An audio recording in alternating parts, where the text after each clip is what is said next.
What keeps the children of Hale safe from their curiosity? Nursery rhymes serve as cautionary tales to explain Candela Obscura's earliest adversaries. So when a creature of legend returns to the hollowed labyrinth of Greyslate, a new and unusual circle of investigators is formed, tasked to face an unholy corruption. As the unsuspecting Newfairans bear witness to this macabre phenomena, each investigator must steel their mind, perhaps even from themselves.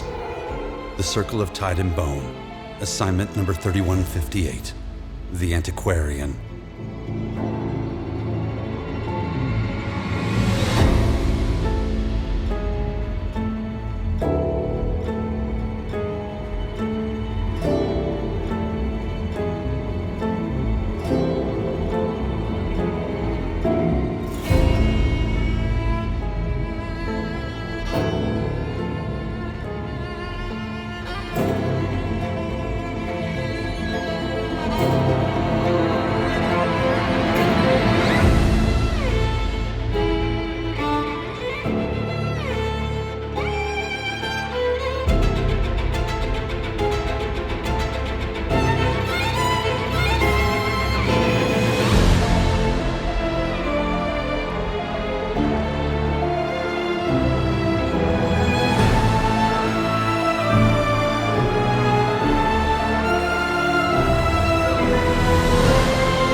This episode of Candela Obscura is brought to you by our partner, Demiplane.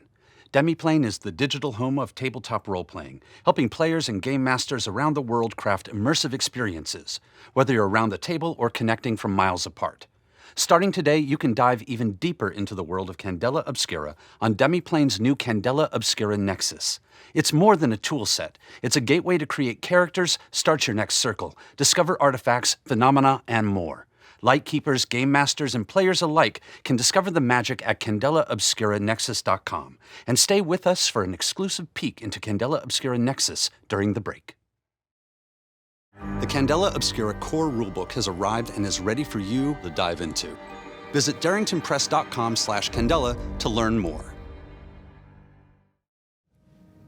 A thickly built, middle-aged man with sun-freckled skin shuffles silently through the moonlit corridors of a facility built to brutal scale and proportion.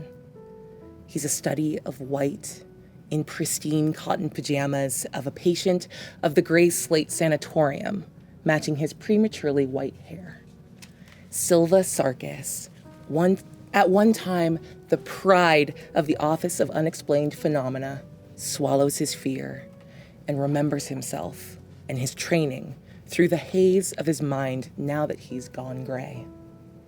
There's a mystery here, and he seems to be the only one out of the shambling masses, out of the administrators that turn a blind eye, up to the challenge of solving it.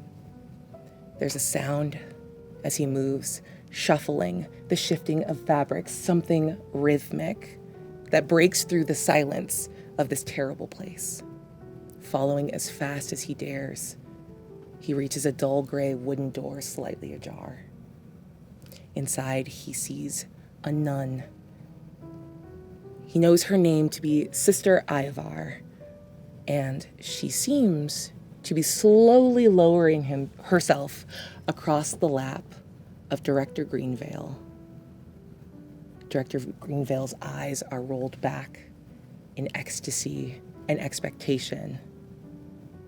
And then this moment that blushes this older man's cheeks is snapped out of reverie as a hand bashes into the window, and they both turn and look. Silva, squinting, sees in the moonlight a face he recognizes, another patient that's dropped off the face of the map. Every time he inquired, where did he go? No one gets checked out here. He was met with a shrug or a casual brushing aside, but this man beats on the window with fingers worked down to bloody shreds, caked in mud, and turns and sprints across the lawn to a clearing. That startle is just enough time for Silva to get out of the way.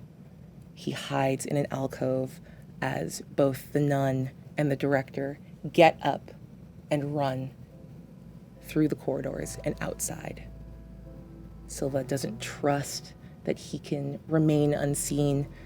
He can't follow as fast. There's nowhere to hide. There's no escaping the sanatorium, except he's torn. He doesn't know if he should go and find and follow and understand, or if he should take this chance and leave. No one gets to leave Gracelate. He's been sent here, like so many periphery officers before him, who have seen too much, who have experienced too much, things they can't put words to. And he's been locked away forever, but this is his chance. Maybe he can't solve the mystery of what took this patient and several others away, but there is no other chance for him to make his way to freedom. So, not knowing anything but the hunch in his gut, fueled by the haze and the bleed and the stacked trauma of all the things he's seen, he turns and flees. And somehow, he makes it out. He makes his way to the only people that he could trust with his information, not the periphery, not any of the administrators of the triumvirate. He wanders the streets of the Citadel until he finds someone with a small diamond pin from Candela Obscura and hopes that he will finally be believed. Welcome to Newfaire. It's a mild day in late spring, though every year seems to recover from the chill of the previous winter with less and less enthusiasm. There's banners of green and copper decorating the finer parts of the city as it celebrates the 15th anniversary of the end of the last Great War. The city is buzzy and alive as the electricity flows through it, as the energy of a world moving back to life flows through it, and citizens appear in generally good spirits, if such a thing can be said, to be known through the slightly dirty, dingy window of a quirky little occult bookshop tucked away in a quiet street in the Citadel, the westernmost district in the city of Newfaire, sprawling out towards West Rec as middle-class comforts drive growth. With tome-laden walls, the Antiquarian we find Lightkeeper Nakari, a tall, dark-skinned person, bald, clean-shaven, with broad, smooth features, perpetually dressed in the same shiny, gray sharkskin material cut into suits of the style of the time, whispering sort of fervently in soft but tense conversation with one Cosmo Grimm, the owner of this place, a chapter house of Candela Obscura.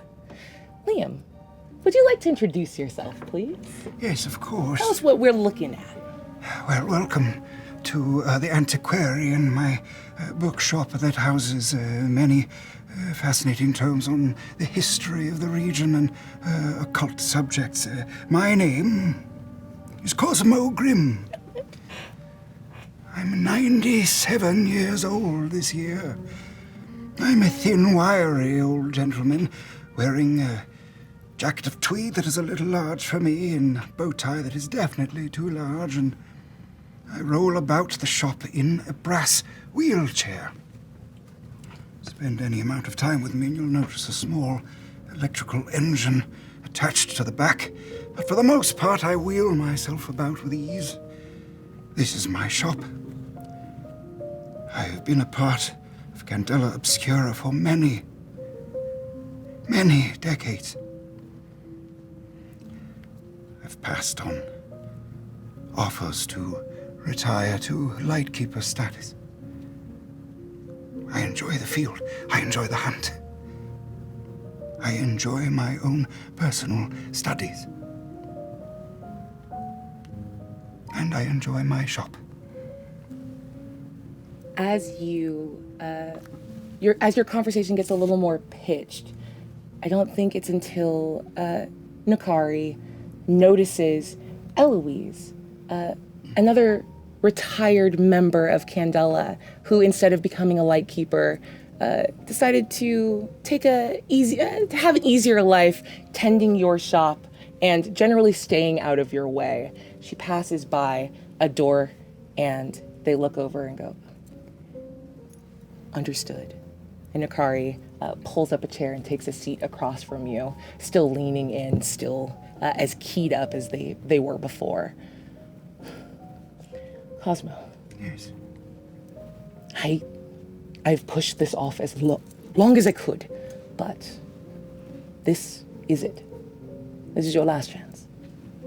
You have to retire. You are a one-man repository of so much information, so much research. You are wasted in the field, and he looks down at your legs in your chair, and you can see him trying to figure out how best to broach the subject of your decreased mobility. Nakari, Candela has many capable lightkeepers. Surely you are staffed to the gills. There is no one here who has been around as long as you, and I know you know that. Better served in the field. I don't mind. I'm spry. You know that as well.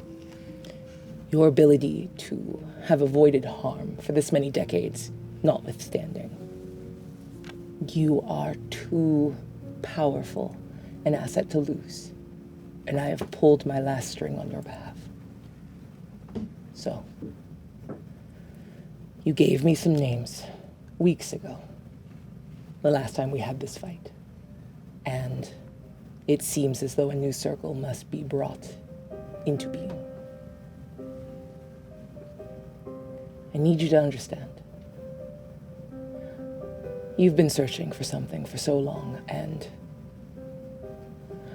I don't presume to know what it is, or I can't speak to how council members speak of you behind closed doors, but this has to be it. Cosmo looks, we're sitting in Cosmo's study in the rear of the shop. And Cosmo looks over his shoulder. There's a desk to the rear of the room and an oil painting on the wall of a ship tossed at sea in a storm. He gazes there a moment before turning back. Nakari, what exactly is it you are charging me with here? One final circle. You're in the field. They are your people. Take care of the assignment as you always have. But once your circle breaks, in tremendous success or tragic circumstance, you leave the field. Become a lightkeeper, continue your research, and at that, they kind of lean and look in the direction of where Eloise is toddled off. Or live a quiet life. But this is it. I suppose we'll jump off that bridge when we come to it. For what it's worth, I'm sorry I couldn't do more. It's all right. I appreciate our years. I appreciate you. I know it's not entirely in your hands either. I've sent out the call. They should be arriving shortly, the 3 you asked for, but one more with a specific tie to whatever this phenomenon is. I do believe you know him, though. Dr. Rajan Savarimutu? Yes, I do. Good. He's a very bright young man. Yeah. I'd be happy to have him within a circle. Okay. As to the others. And at this, they lean in a little more. Not because there's a need to whisper, but the way you have spoken about your family, the way you refer to them, the gravity of it implies a need for secrecy. He'll be a part of it. Of course, you've been doing a great job of keeping an eye out for him, but I don't need to tell you that they're watching. Oh, yes. Well, I cannot say I haven't had my suspicions. Yeah. I believe with all of my being that the work we do is good and just and necessary. But our methods are not always kind. Well, we've always done what was needed. Not always comfortable, but definitely necessity. Dictated our ends. I will brief them on arrival. And as you see them kind of transitioning away from this like dark moment and sitting back into like the plush chair and reaching for a long cold cup of tea, a little tinkle bell sounds as Doctor, you make your way into the Antiquarian. Ashley, would you like to describe what you look like? I'd love to. So, Dr. Elsie Roberts is my name. I'm 33 years old. And not forgetting briefly that the meeting was supposed to be happening here, I'm walking in a bit disheveled, and I see Nakari, and I start to surreptitiously try to pin my hair up. My clothing is in the style of maybe 2 or 3 seasons ago. It's a little worse for the wear. But I've made a very grand attempt to keep up appearances. So my hair, my makeup, everything is in the style of sort of the upper class, but it's obvious that I'm not living as well as they do. So I'm a little off kilter when I come in. Lightkeeper Nakari. You're looking well. Dr. Roberts, welcome. I forgot we were doing this today, pardon me. And I notice as I'm sort of fidgeting that there's some blood under my fingernails. If you'll excuse me, I'm just going to freshen a little before the others arrive. Sure. And I go into the back and I go upstairs. Yes, join us downstairs when you're ready. As you scrub up, even over the sound of the water in the sink, you can hear a tinkle of a bell. You remember now that you were summoned to a meeting, but the only information was that your lightkeeper, Nakari, had a new assignment, a new circle, and the only person they mentioned was your longtime associate and roommate here in the apartments of the Antiquarian, Cosmo. You hear a little tinkle, and inside steps, unbeknownst to you, Oscar. Would you like to introduce yourself? Sure. The name is Oscar Grimm. I'm a little shorter than Sam Riegel is. Who? 5'6", but stout, broad-chested, broad shoulders, 200 pounds, sandy blonde hair, a well-groomed mustache. If you saw him, you'd notice that he's got scars. Scars all over his face, neck, ears. Are they hot? The one on his eye is. His fingers look like they've been broken and healed incorrectly. They're off at the wrong angles. But despite his physical wear and tear, he dresses great. He's got a sharp 3-piece suit, a nice thick gold chain dangling out of his vest. He's got a long black overcoat. When he walks, it's with a limp and a jingle with that chain. And when he pops his head in, he also pops a hard candy. Wild, yes. Always has one in his mouth. And he sort of pushes into the door, looks around, tries to instantly sort of survey the situation, see if there's any other eyes, any other bodies in the room. He's a big guy, and he looks like he's looking for any sort of danger. You see that without even looking up, Eloise just sort of gives you a wave while addressing the shelves and peeking into that like back parlor room where most of the business of Candela takes place. You observe Cosmo and Lightkeeper Nakari with a very distinct tightening of their eyes that I think they didn't hide that well as you approach. Would you like to make the first roll of the game? I would love to. Go ahead and give me a read. Okay. I will roll 2 dice and take the lower of the 2. Oh, great. Starting off on a strong foot. Chapter 3. 6. Oh. And a 3. It is very obvious. You look for trouble and you look for the signs of brewing trouble on people as things begin. But there is something in the lack of hostility that accompanies this coldness that like doesn't ping enough in your mind to worry too much about it. And they kind of gesture into the room, but very quickly attempt to move back into conversation with Cosmo. Don't just stand there on the doorstep, Carrie. Come in, come in. Oh, thank you, Cosmo. Grandpa. Hi, who are you? My name is Lightkeeper Nakari. I will be handling your assignment and the creation of your circle. Lightkeeper. That's, what is that, like a general?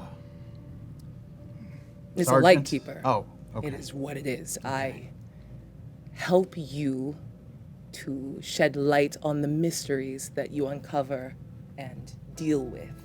Not everything is a fight, Mr. Grimm. Well, not at first it isn't. Sure. I'm sorry. Can I hear this conversation from where I am? Absolutely. Okay. I'm gonna come out, sort of rinsing, like have a towel with my hands. Oscar. Oh, hey Doc, how you doing? I'm fine. I didn't expect to see you here. I didn't expect to come, honestly, but I was summoned, so Summon. I showed up. The formation of our new circle. Right. Yes. Of course. Yes, Oscar is being inducted into our ranks for the first time. Congratulations. I guess thanks. It's not really my choice, but I'll take it. Your skills will be put to good use, I'm sure. As long as I make it through this in one piece, and the old man too, I'll consider that a win. Oscar is good at adapting, always has been. Good. Nothing then but to wait. And To wait. for the rest of your circle. What do you mean? And you see sort of a look of surprise, and they reach into like a pocket in the front of their vest and pull out an impossibly small notebook and open it up. And I think just even flitting through it, you can't even see writing. It just looks like a vague black line across pages. And they kind of focus. That's right. You're normally a part of smaller circles, correct? Just the Grimms. As part of an arrangement with the Candela, I assumed that you would remember. This circle was asked for very specifically by name. So if you want to take up your grievances I think you ought to look to your left. Who's got their fingers in this pie, Nakari? It's the people you asked to work with. At some point, I thought I could give you as many of them as possible, so you have. Oscar, Carrie, what's your preference? I mean, my friends call me Carrie. So I just Oscar- I don't have a lot of friends. No one calls you Carrie, Oscar. Well, I was trying to. It was a thing I was hoping would sort of catch on. I see. Yourself, a Madame Glass, and an individual with a little more of a personal connection to this that was not necessarily on your list, and just at that time, I think maybe we miss the bell on this. There's something about the suaveness of you slipping in as conversation and pitched discussion happens that allows you to get through the door. Would you like to introduce yourself? My goodness, no doorman here. Damn! What an entry phrase.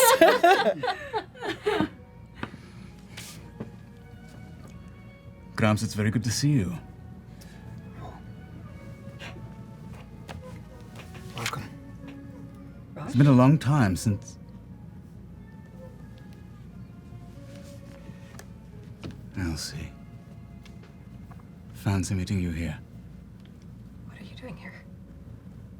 Well, I've actually been asked to participate in this little game we're having.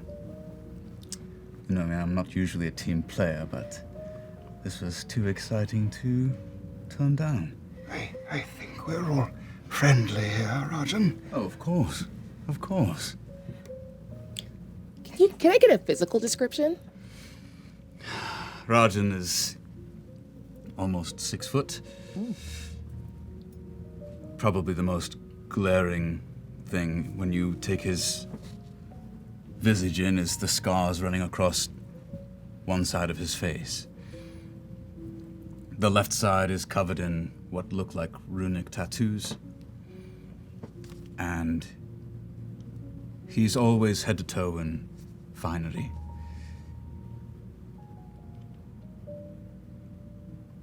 He's well put together, tends to wear gloves when he can. When he closes the door, you'll notice that he holds a handkerchief in his hand and then promptly wipes it off before he puts it away. He is brash when at his best, and some would argue perhaps obnoxious at his worst. A professor from the university. My specialty is archaeology, and I've been brought in because perhaps I can bring a little bit of perspective to this latest trial. Dr. Savarimutu, I believe at some point in the past had dealings with what we might be dealing with here. My information is limited because the eyewitness to this did not take that much in, but Silva is here and available for deeper discussions once you all arrive. Understood. May I, my hands are gripping around the handles of your wheelchair. Could we speak somewhere else for a moment, Cosmo? Yes, of course. Excuse us. One moment. Why don't you wheel me into my back room? And I do. Elsie, as you wheel him, and you can feel the leather giving under the handles as you push, please take your first token. So there, we are already in my study, but there is a door leading to my private home and bedchambers, the living room. So, as they leave, I'm just gonna lean over. So, this one's the light keeper. I mean, what are you? Like something higher than that? Something fancier? I mean, are you some sort of showman or what? Well, I guess you could call me a consultant. if that helps you. It does not. And who, pray tell, are you? Oh, Oscar to you. I'm Cosmo's grandkid. I'm just here to make sure none of you all kill yourselves. Oscar Grimm. Oscar Grimm, that's me. Fascinating. In all my time with the professor, he never mentioned you. It's a pleasure. I'm curious to see just how you contribute to this crew. You smile all the time? What's not to smile about? We'll find out. I'll just sort of go over in the corner and pop another candy in my mouth. Let's go through those. As you head to the corner and kind of scope both the scene within and without through the window, we see a figure approach. Last but not least, Madame Glask. As you finally spot the name of the building and make your way in, will you please introduce and describe yourself? Sure. I play Madame Glask, owner of the Glass Cat Casino. And she walks in, the door almost opens without her moving it at all. There is a cloud of light smoke from her rosy cigarettes.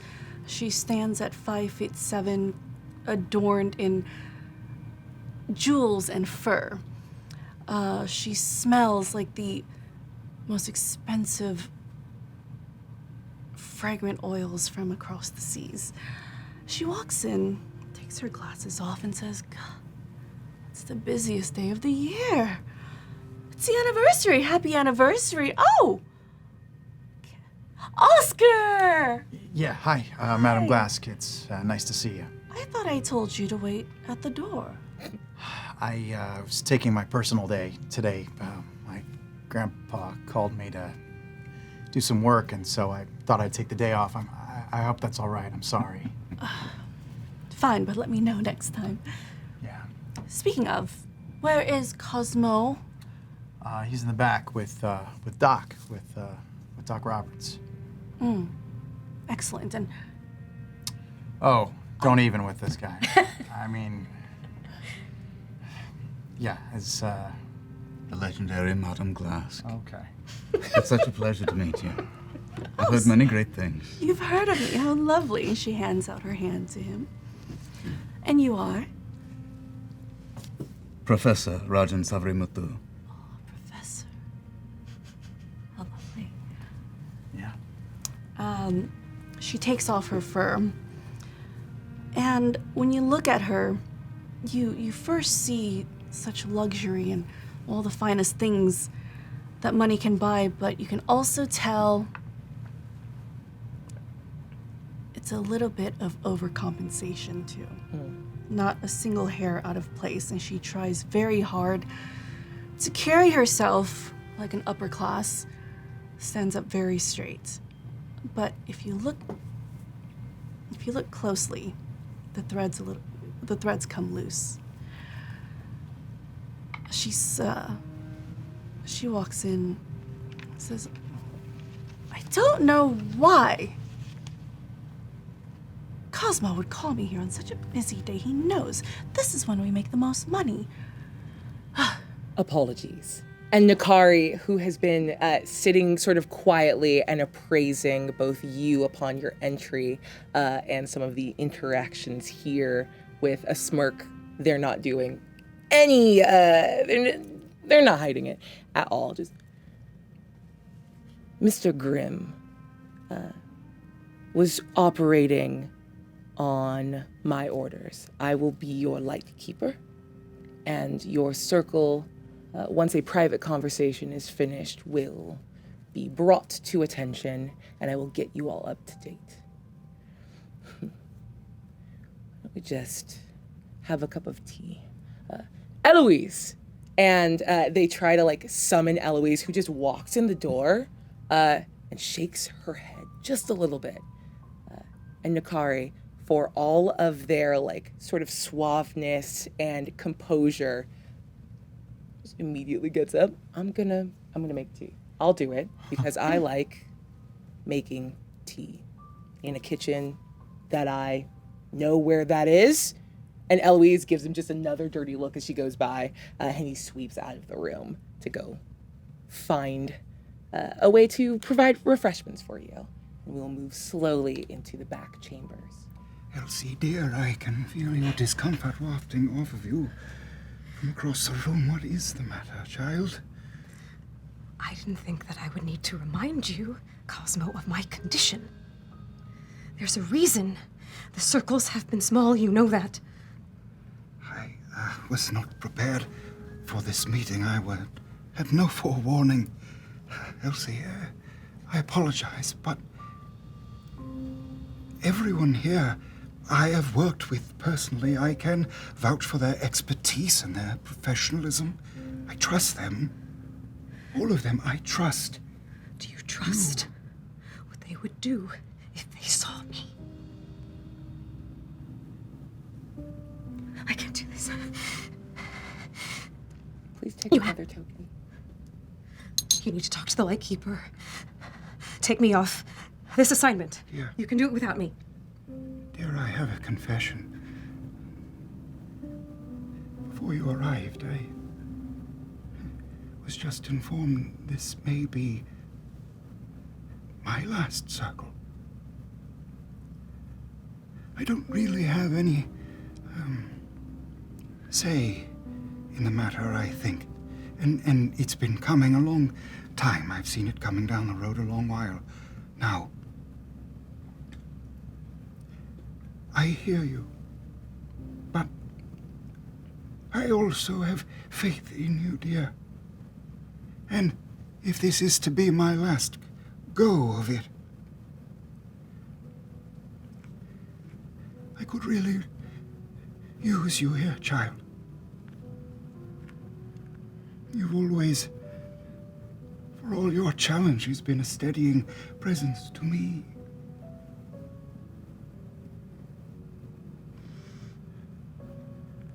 Okay.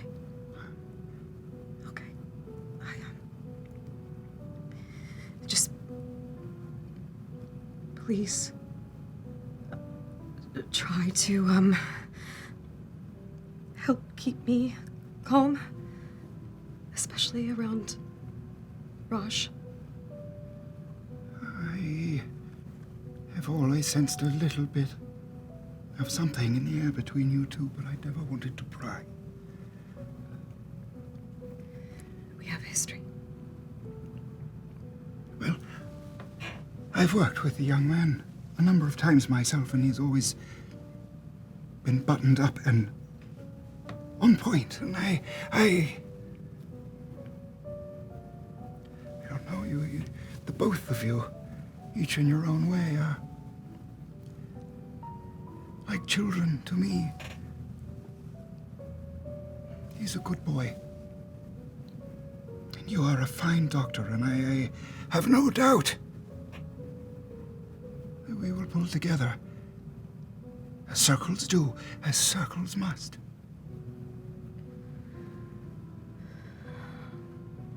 I trust you. You warm a very old heart. I put my hands around the handles of the wheelchair, and they're less tense now. And I'm going to start wheeling him back out.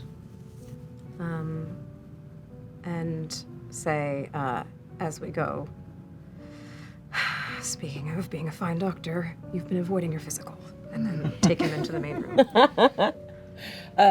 As you are wheeled back into the main room, this is a very nice wheelchair, but it makes noise across floorboards in this like very cozy abode and store.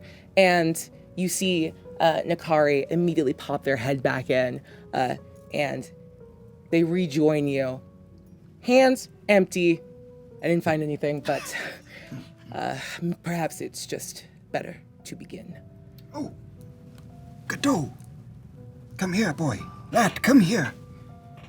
There is a little black and tan-colored, long-haired Dachshund, a wiener dog who lives here in the shop with me.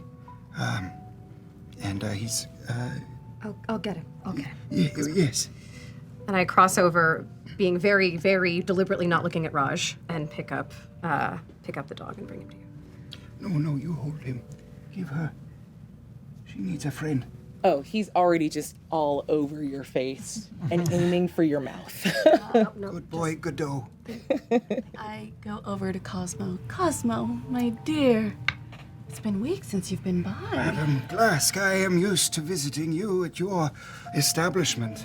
You grace us with your presence here at mine. The pleasure is all mine. I take both of his hands and I kneel down to him and I kiss him on both cheeks. It's good to see you, dear. You look amazing as usual. The girls miss you. Well, they can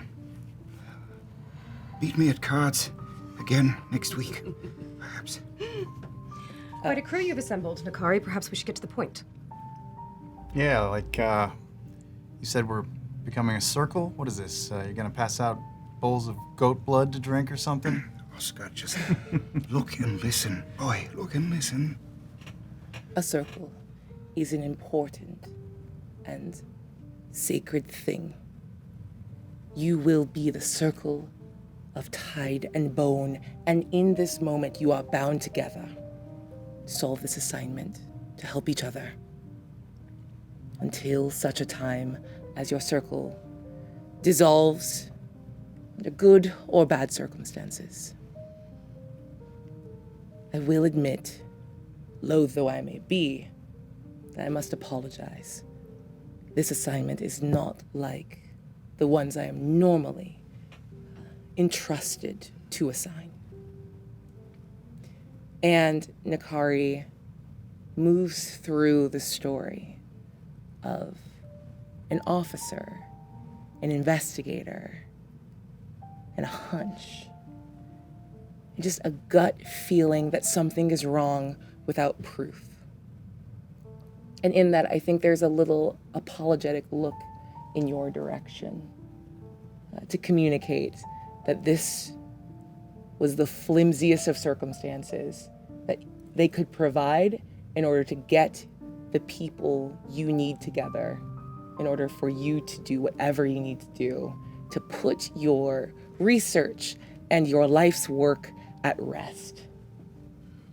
It's the best an old friend could offer. And they look a little uncomfortable with it as they finish. Normally, the inciting circumstances are a little more grave, a little more clear.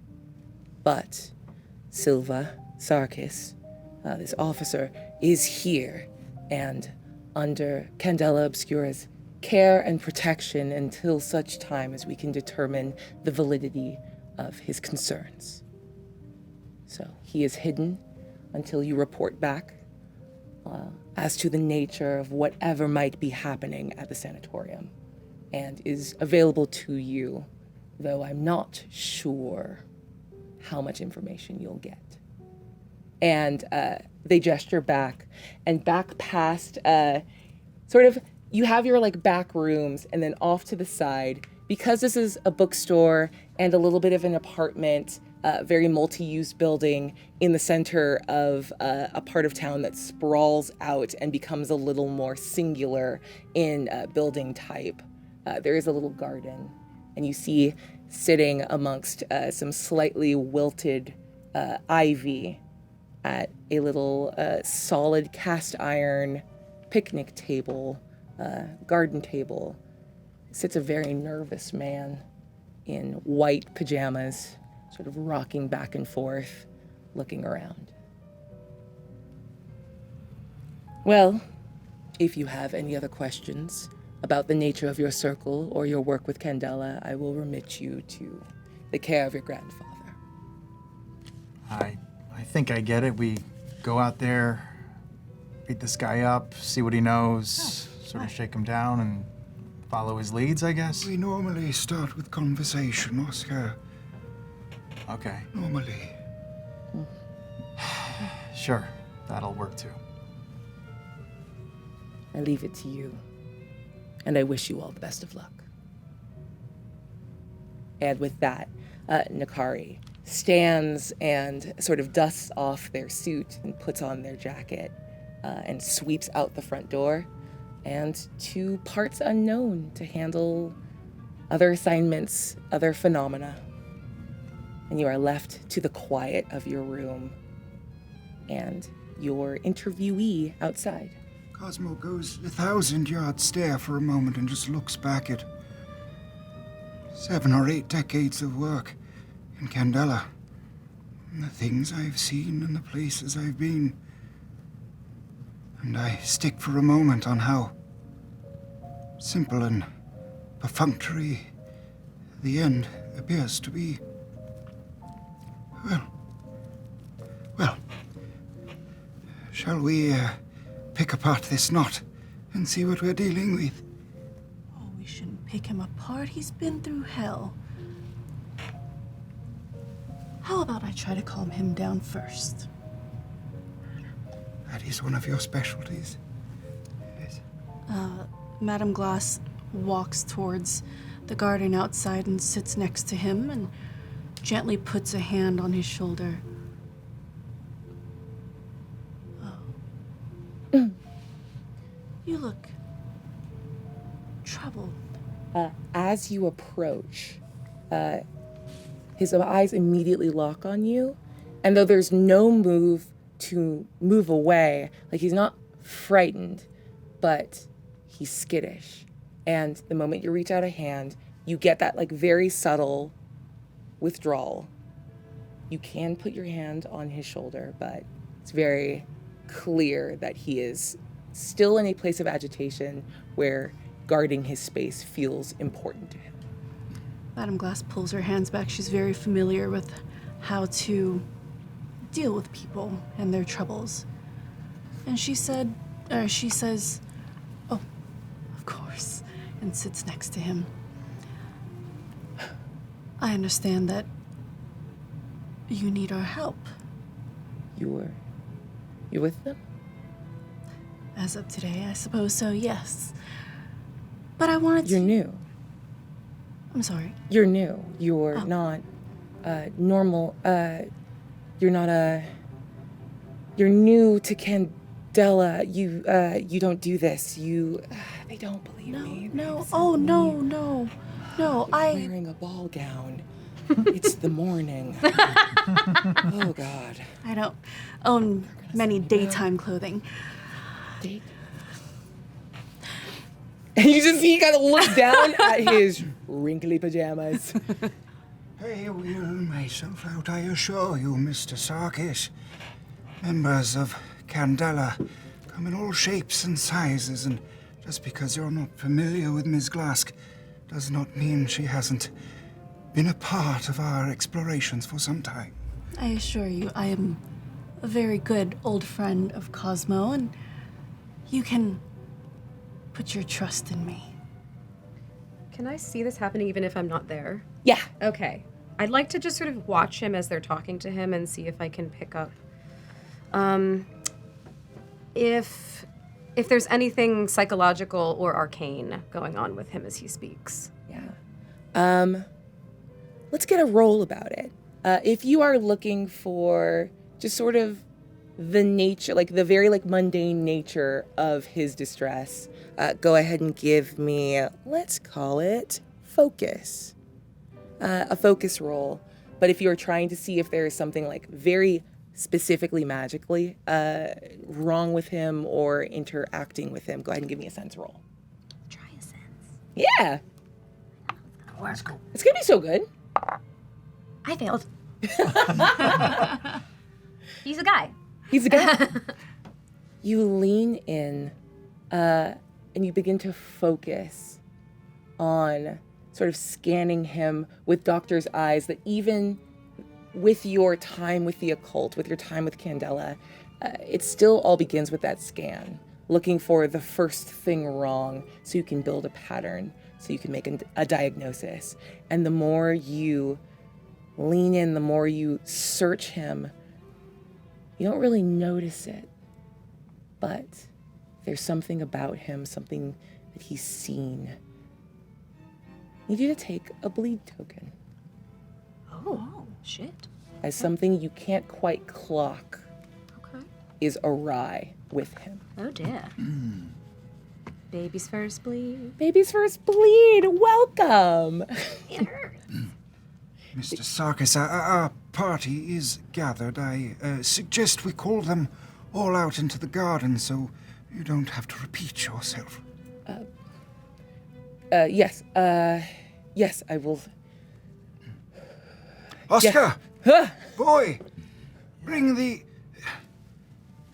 Yeah, okay. Bring your new friend into the garden. Yeah. Oh, that must be me. Yeah, here, I'll get the door for you. I'm sure you're not accustomed to door handles. I'm gonna stick, Barcelona. close to Oscar as we go out. I Probably will markedly close. puff my chest up and just make sure that there's no sudden moves. Oscar and Elsie move out into this, like, now getting very cramped little garden. And Raj, you're the last one through. And as you see him, as you move into this space and you begin to share the air of him, you feel it hit you like a freight train. So my question to you is, what does it feel like when you enter into the presence of a tremendous amount of bleed? Ooh. Shit.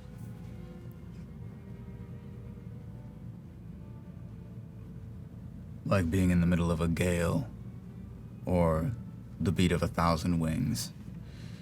It pierces through thought and almost bypasses fear, going straight to something much more primitive, so to speak. And it takes a lot of willpower for me to not physically step back in the moment. You feel like you are suddenly overwhelmed, overrun, overcome. And you know, before whatever happens next, the longer you stay here, the more you risk taking damage from proximity to a feeling so specific. You've consulted with Candela before. You've been in proximity to items and monsters and things of bleed and thinnings and flare, but this has all of the scent and understanding of a long, nearly forgotten fear. This is the bleed, the flavor, the scent of the maw and everything you experienced in your childhood. You're right back there again, staring her down, looking at your sister. And you, if you stay here, will be lost to it. What do you do?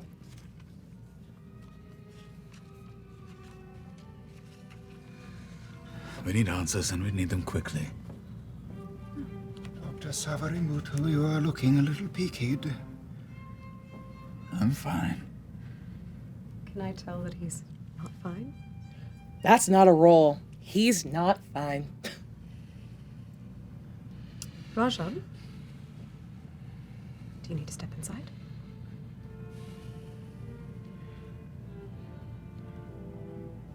I leave this to you, Professor. Yes. Yeah. Mr. Sarkis, perhaps you should cut to the quick of it. Explain to us what you are in need of. Last night, there's been people disappearing, from Gracelate. We always knew that when you go gray, when it's too much, when you break, they put you away like a fucking child's toy that you're outgrown. They ship you into that building and you never come back. But even when you're in it, people go missing. They just go away, and it might be a jail, but even jails have ledgers and paperwork. And they just don't seem to care. And maybe I don't get to be what I was before. I don't feel like I did before, but someone should care. And it feels like it all started when that nun showed up. At that word, I think I'm gonna take... If Rajan hasn't gone inside, I might lock eyes with him and go, let's go inside. I think not, Elsie. I think this might be a little more important. Please continue, good sir. There's something in that look, the struggle for your composure, that settles Silva weirdly. I wasn't able to find anything, but everywhere she goes, whoever she turns her attention on, they disappear.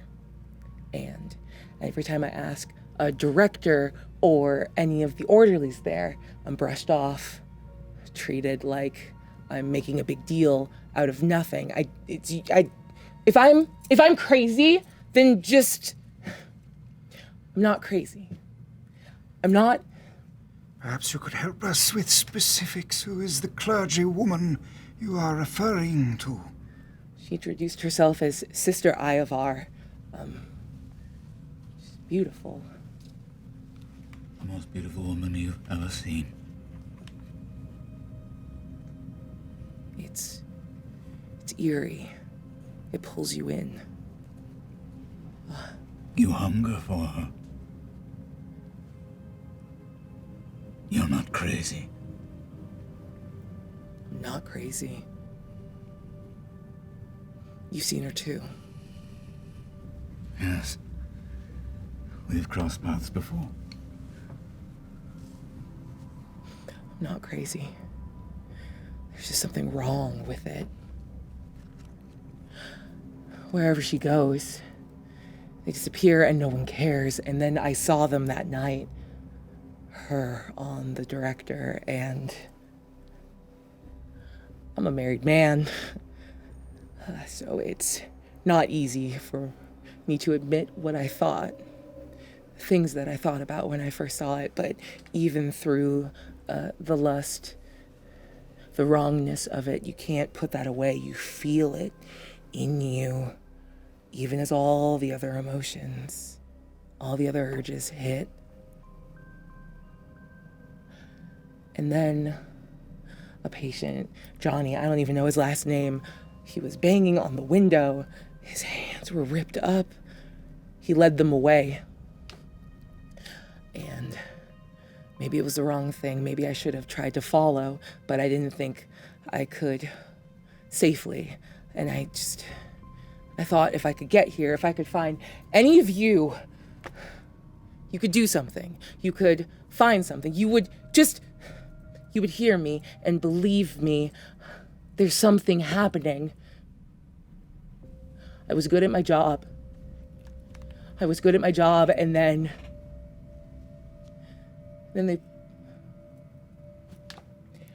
I'm still good at my job. Something's wrong.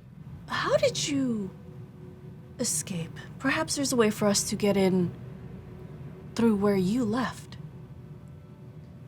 I scaled the wall.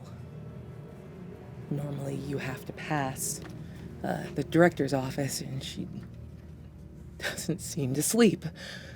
So, for whatever reason, the security, the orderlies, there was no one around. I saw a chance and I took it. I was good at my job. You fled the sanatorium, and she, resides there on a permanent basis? I've never... If she's not walking around, if she's not in a meeting or viewing the grounds, or she's in her office. Always. Do they know you're gone? Will they be looking for you? They have to know. They don't have much time. Yeah. Where did your friend Johnny take them? There's a walking grounds. It's a large lawn, but there's little copse of trees and shrubbery. He was running in a dead sprint towards some shrubbery in the back. What makes him so important? He was bleeding and he didn't even notice. He was hurt and didn't care. Is Johnny a patient there?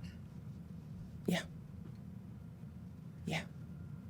One of the ones that disappeared without concern. And showed up inexplicably that night. And you fled, and you've no idea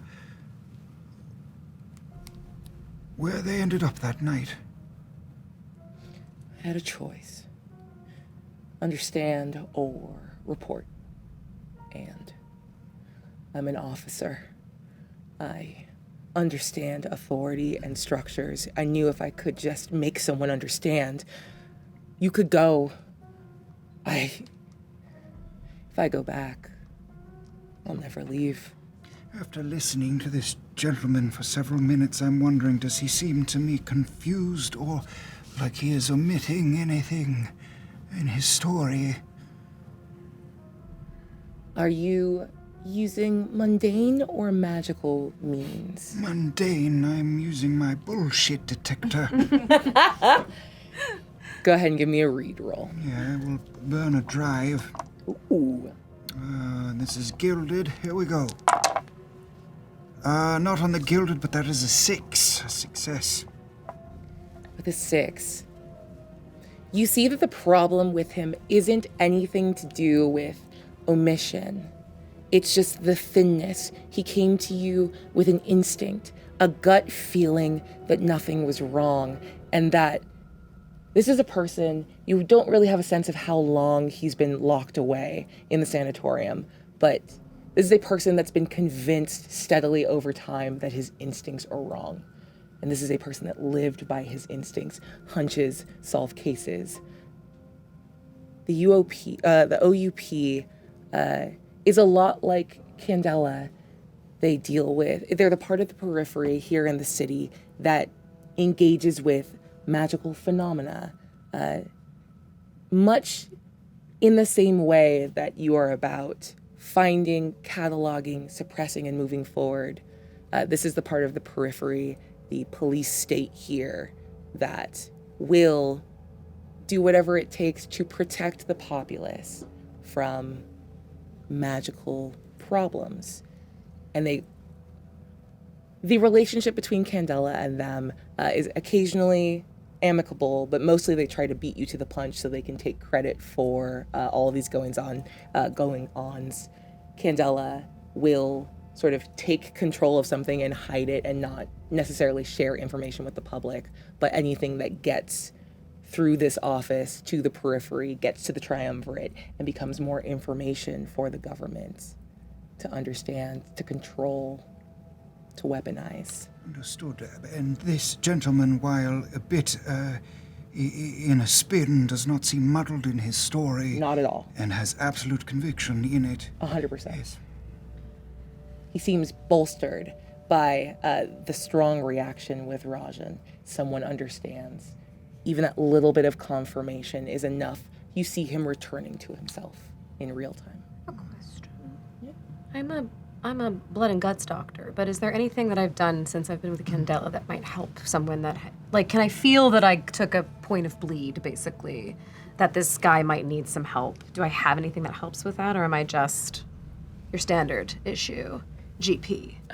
I think what you are getting off of him, that mixture of there's nothing physically wrong with him. The closest you can get is that understanding of taking bleed, being in proximity to something that is throwing off a lot of that negative energy has affected him. From your time and your studies and your existence as a doctor in this city, you know that the sanatorium is where they put periphery officers that have been too close to very bad things for too long and get sort of burnt out of efficacy, in the same way that a Candela Lightkeeper is someone that has been in the field for so long that they've aggregated too much scarring on their body or their mind or that thing within them that engages with and understands like the magical truth of the world. So there's nothing I could do to help him with the feelings that he's having. Talking, believing him, like there's nothing physically Okay. that you can do. Madame Glass leans over to him in a very reassuring voice and says, "You are indeed very good at your job. Thank you. Is there anything else that you could tell us that may help us with this Sister Iyengar?" Yeah, we keep tabs on a lot of things. And in our line of work, and now you see that he's like a little more bought in on the like we are the same. He's no longer treating you as this like neophyte that was thrown in his way as another act of dismissal. Religion is a vector through which a lot of misdeeds get into the world, so we keep tabs on the ascendancy. And there aren't many clergymen in the city. I've never heard of an Iyengar before. I don't know what she is. And I think that's the thing that bothers me. She doesn't feel real in the way that you and I are real. I wish I had more. Everything was taken when they sent me here. I understand that's more than enough, thank you. Well, I would open it up to the circle, then. To brainstorm. My instinct is to start at the outside and work our way in, unless anyone has a better idea. Perhaps we wait till nightfall. Why are we waiting? Professor, with all due respect, we know that Grey Slate is where this is happening. We know that Sister Iyengar was last seen there. Why are we waiting? Well, hopefully to get in and out unscathed. Can't we just make an appointment or something? I mean, they're open for business, right? You guys are prominent citizens.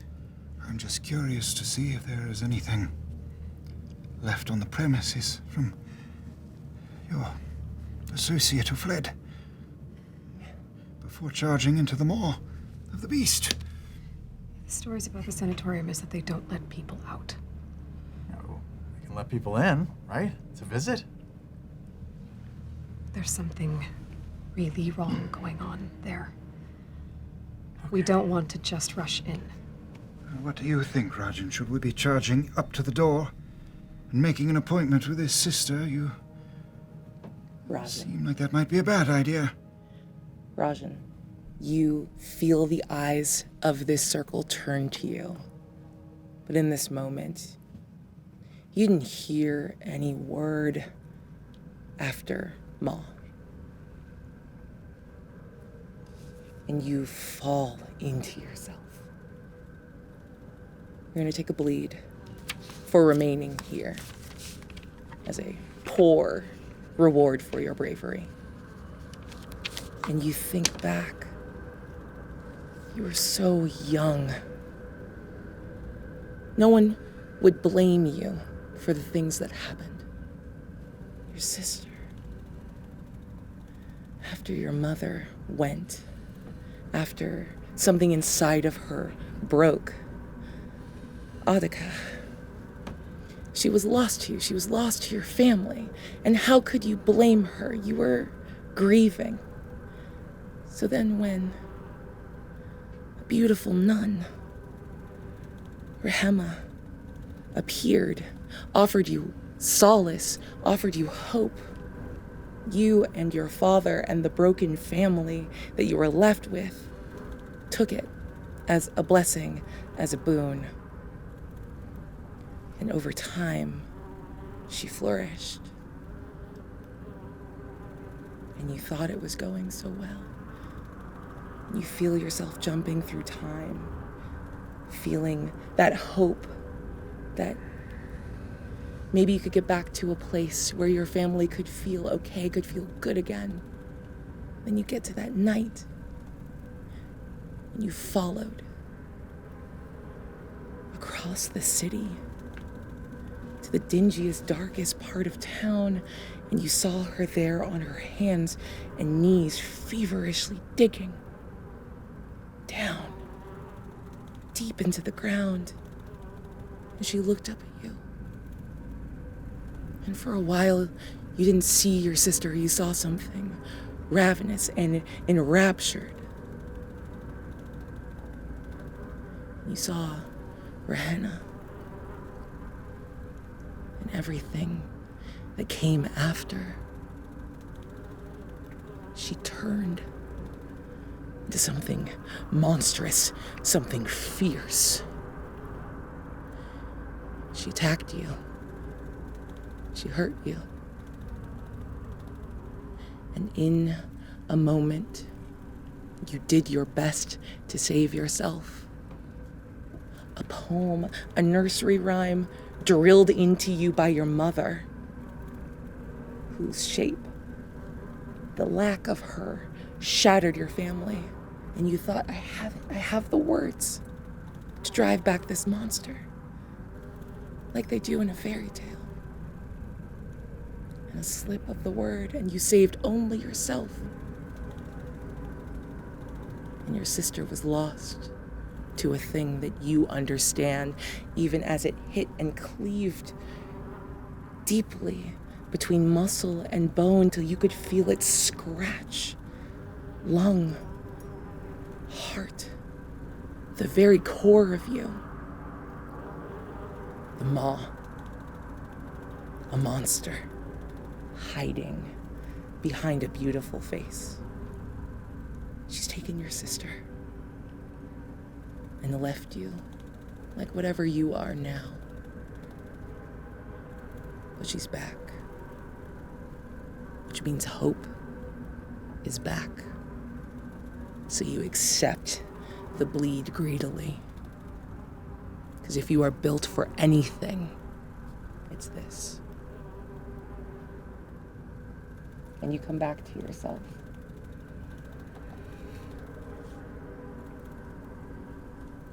And see that your circle, that this officer is staring you down, expecting some sort of response. Arjun.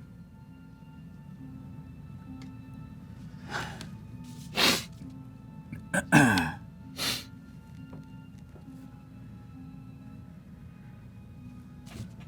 think perhaps there's an easier strategy here. Madame Glask, do you perhaps have any sway over these security personnel at this sanatorium? I suppose I may have heard a few clients talk about guarding the place. I believe I remember what their names were. I may know them. And if they happen to be there tonight, I suppose I can pull a few strings to get us in. Discreetly, though.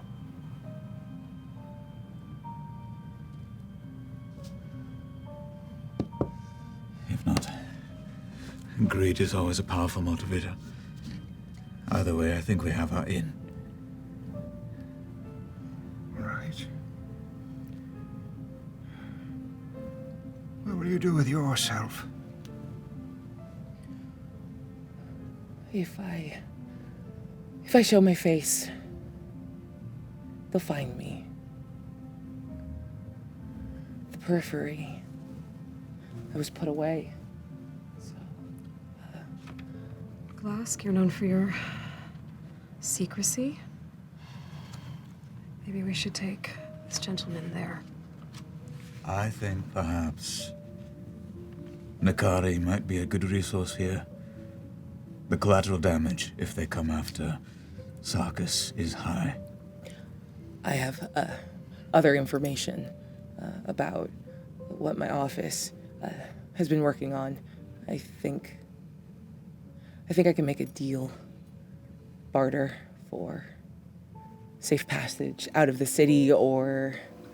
I think that why is no offense, but I think your presence has an ill effect. Otherwise, I would offer a room here or suggest Madame Glask's establishment. I don't think that that's a good idea. I understand. It's not personal. New start. I have a lot of memories here. Family I can't go home to. Perhaps I may be able to help. I have property on Briar Green. It's unoccupied. Perhaps you could lay low there for a while. You have an extra house? Look at his jacket. You don't? I do apologize. It is a place of business, and I normally would.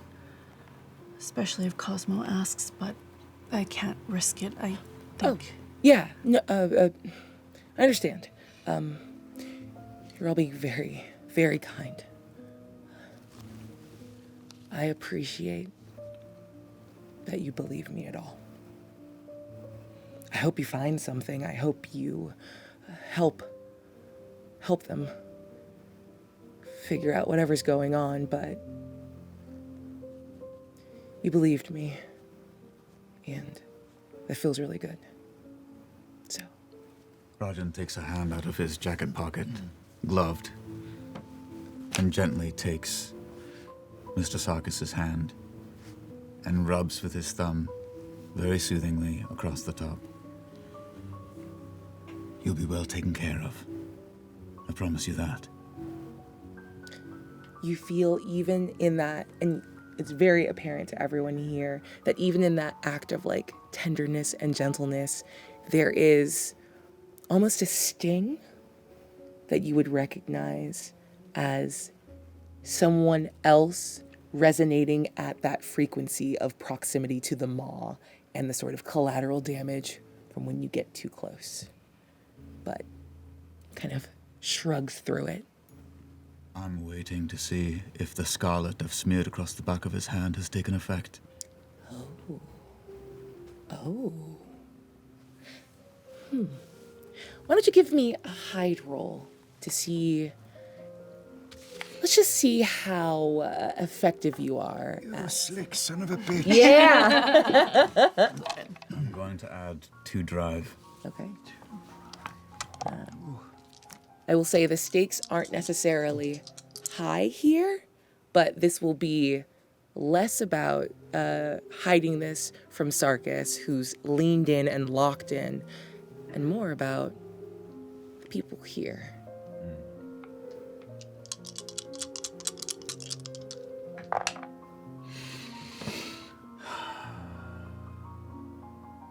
Critical success on Gilded. What an act of tenderness. You see Sarkis begin to relax. He doesn't even know that it has anything to do with a chemical agent. He thinks that maybe just being believed and understood and perhaps being touch-starved from months and months of isolation, that was all he ever really needed. And you see him surge up, both relaxed, but that renewed confidence of someone who believes that there's hope, a way through, that maybe he's not grayed out, maybe he's not useless. And I think you have a little bit of an understanding. I would never presume to tell you how your character feels, but you know intimately well the trajectory and duration of that false hope, of that elation that comes from Scarlet. Rest untroubled, friend. You've done your duty. Thanks. Yeah. Thank you. I will speak more with the Lightkeeper and we'll figure something out. Be careful. If you're going at night, just be careful. It's a hospital, but whatever rot got inside it, it's not a good place. Not just because of the nun or the director. I think it's been wrong and rotten for far longer. I pull pencil and paper from a pouch that hangs inside my wheelchair and hand it to him. Why don't you do me a favor, son, and draw me a basic map to the director and the sisters' quarters? Given a task and something that he is very good at, it takes maybe a minute. And he's not an artist, but it's very clear. You have a top-down layout of as much of the interior of the sanatorium as a patient will be granted access to. So there's like large blocks and swaths and floors that he has no information on. But that bottom floor, mapped perfectly down to windows and the grounds. 3 distinct sections of trees and a little fountain and the shrubbery that abuts the far wall that makes it just that much harder to clear and escape. Why don't you add an X to where your fellow patient ran to? Because he does not know where they stopped, he'll give you like a dotted straight line of the like straight trajectory. Yes. It's very clear that whatever that run was, there was no sense of like follow the garden path. It's a straight shot towards there's a like central little like tree lined area with some benches and then the far corner where there's some tree line too. So you have 2 potential places. Hopefully this will make our work ever so slightly easier. I'm happy to have helped. And remind me, GM, did the Lightkeeper leave premises? Yes, they did. Yes, all right. So you're going to check in with Nakari. All right. The way I understand it, this is not their chapter house. So. No. It's daytime. I might lie low for a little longer, but I can make my way over. The steel is easy to navigate when it was your beat. I'll be okay. Is Eloise still here? You, above game, I don't think you have any reason to believe that she would have departed. But if Rajan asked out loud, you just get a blank stare back from Silva. I was like, who? She should still be here. Eloise. Yes, Professor. She minds the shop. Sarkis cannot be left alone here. If the Ascendancy were to find him, what do you think will happen? We will never see him again. And more importantly, you know he must be observed. I might agree with that, Doctor, but he seems to be having a serious effect on you. And I hate to see you stretched. Also, not to be rude, but what do we care? We've got a mission. We've got a place, we've got a time, we've got a person. I might have misjudged this whole Candela thing. I mean, going after a sex-crazed nun kind of sounds fun now. What do we need this guy anymore for? He gave us his info. sex-crazed nun.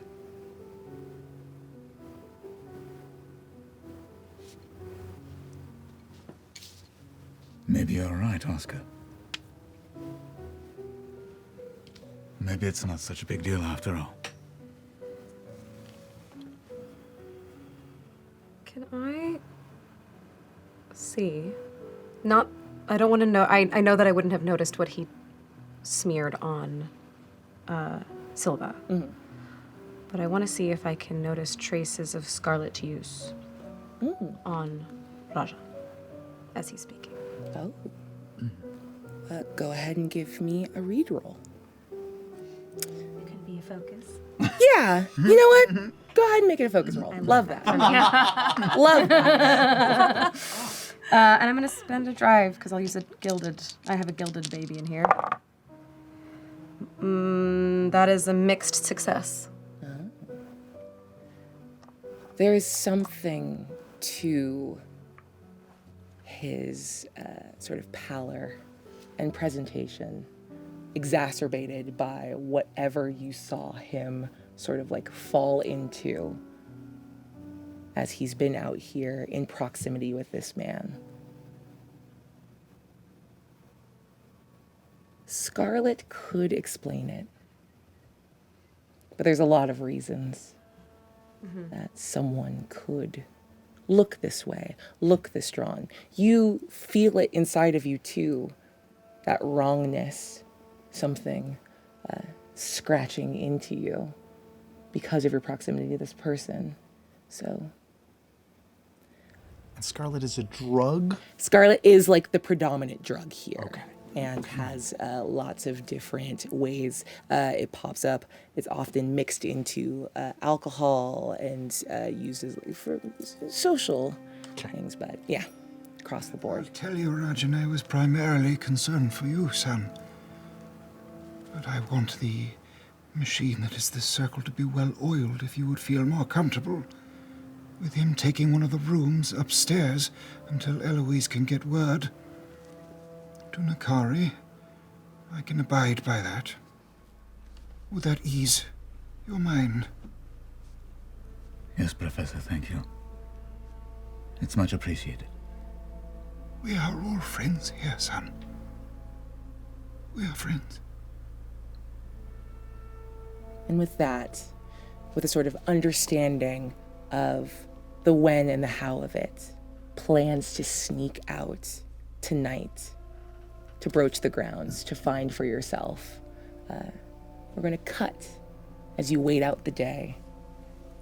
You are able to make plans with Eloise, who is, though she is drawn and skittish and very averse to picking up even bits and hints of your work with Candela now that she's out, she is capable, and babysitting one man is an easy enough task to set her to, though she asks for as few details as possible. She was one of the sharpest agents in the field when she was still in the game. I have no doubt in her.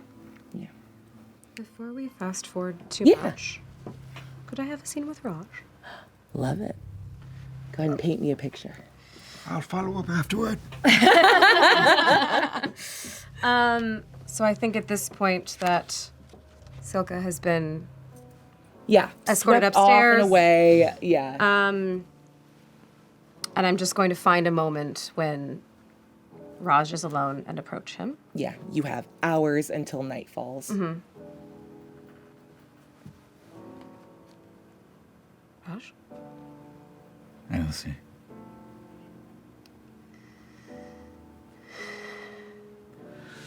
Oh, I know that look. Ever the good doctor. You just seem a bit worse for the wear. I wondered if I might do a brief examination to make sure everything's okay. What? Are you worried about me, Elsie? I'm a doctor. It's my job.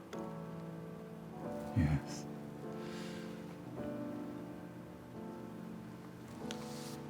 I think I'm doing quite fine on my own.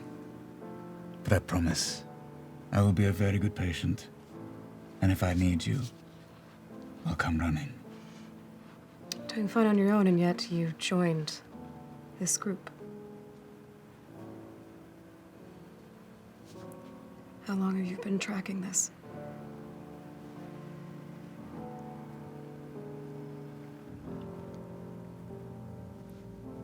What are you going to do if you don't find her?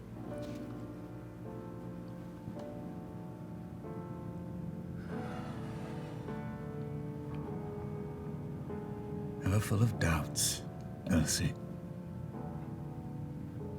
I've Let's been not given worry reason. about a problem that hasn't arisen yet. Yes?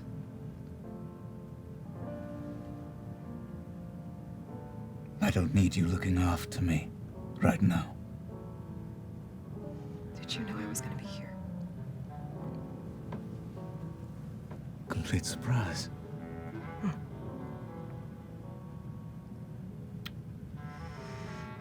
I must say, though, it is very good to see you. I wish I could say the same. I'm going to turn to leave unless he wants to stop me for something.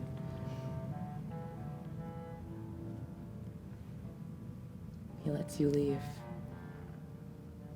And something in that, the confrontation of it, the coldness of it.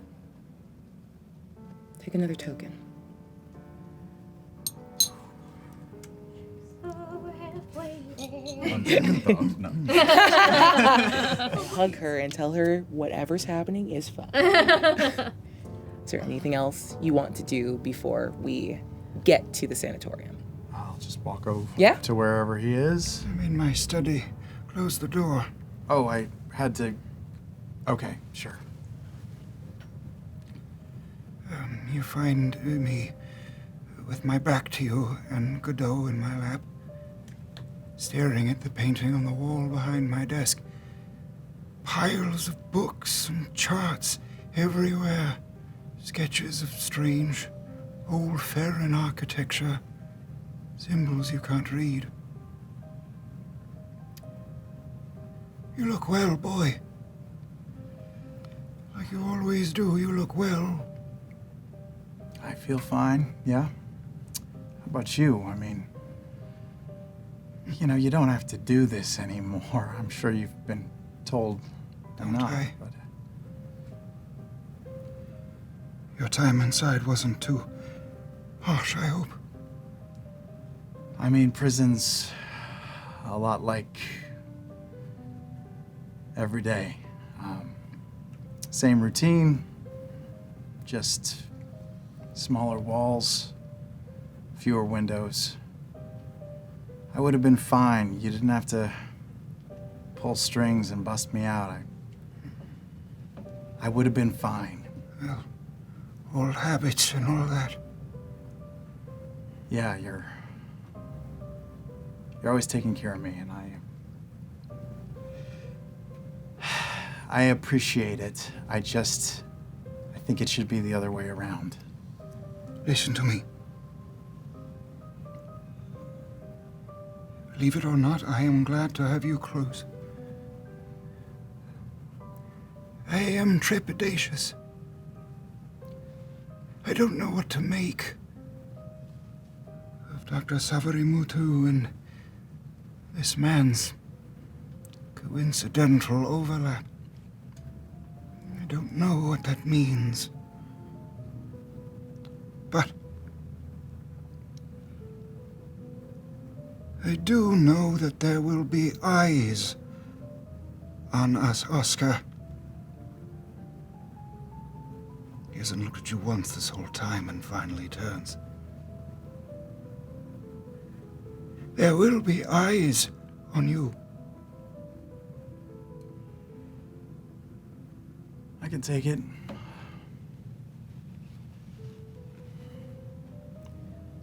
I'll just be as subtle as I can be. Look, if we get in a scrape, just stay behind me, okay? You don't need to be doing anything brave or bold. You've done plenty, all right? just take it easy. We'll help these people out, help the prince out, or whatever his name is. Go home, rest, and be done with it. I know you want this to be more than just one of your regular missions.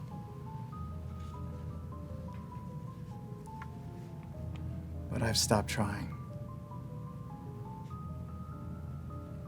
Time is a funny thing. Always wanting more, never enough. Or is it too much? Is it too much time? Try not to rock the boat with a circle. That young man is a good boy. At his core. Yeah, he seemed like he cared. That's a good thing, I guess. Still, I mean, come on, look at him.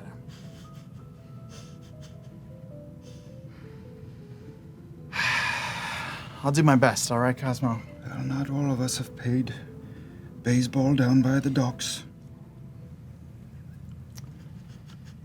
We Yeah. all walk different walks in this life. Well, I hope it's a grand bam. That's an inside joke just for us. Listen. I gotta go. I gotta go. My boss is out there. I gotta go. Yes, you beat me to it. Madame Glass does not suffer fools. Go, go, go. Time is of the essence. Eat something before we go tonight, all right? I hold up my wiener dog. Oh, you have been eating No, fish. some food. Get Eloise to get you some. All right, I'm out of here. Is there anything else you want to cover before you head out? Break into a sanatorium. Beautiful. It's minor, but once Oscar departs, Cosmo spends the hours of the day poring through any books in his collection that discuss the history of the Ascendancy, dating all the way back to the War of Embers, and looking for anything that sounds like this. Woman Iowa finds nothing. She is a tidy blank in your copious research. Had to try. And as you focus and fixate, doing what you do best in the field, which is know and understand and catalog and process, the hours slip away and the sun moves across the sky.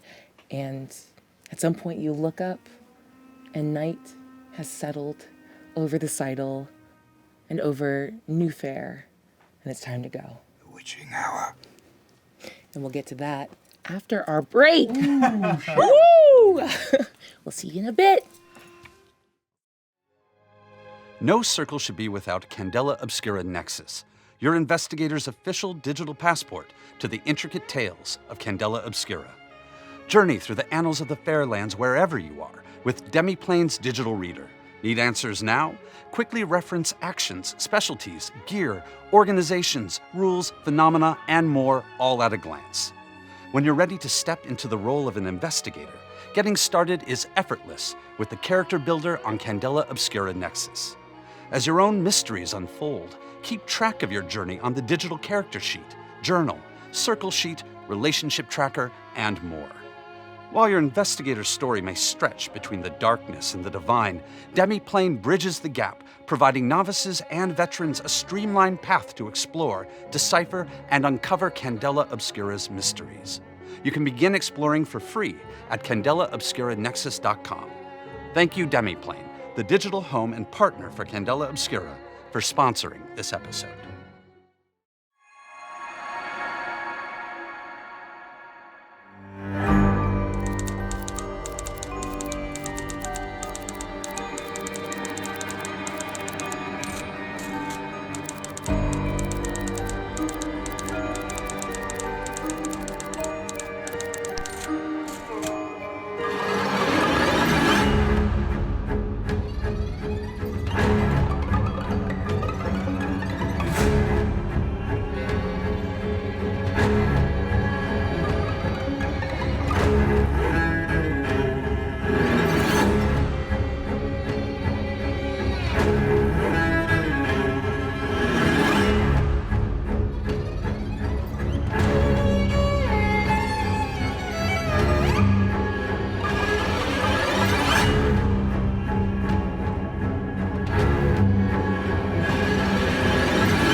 Delve into a new tabletop role-playing game of investigative horror with the Candela Obscura Core Rulebook using the Illuminated Worlds system by Darrington Press.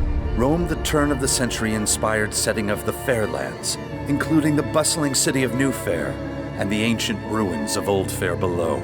Assemble a circle of investigators within the paranormal secret society of Candela Obscura. You'll analyze strange and horrifying events, fight back against dangerous phenomena, and contain the bleed that spreads from corruptive magic.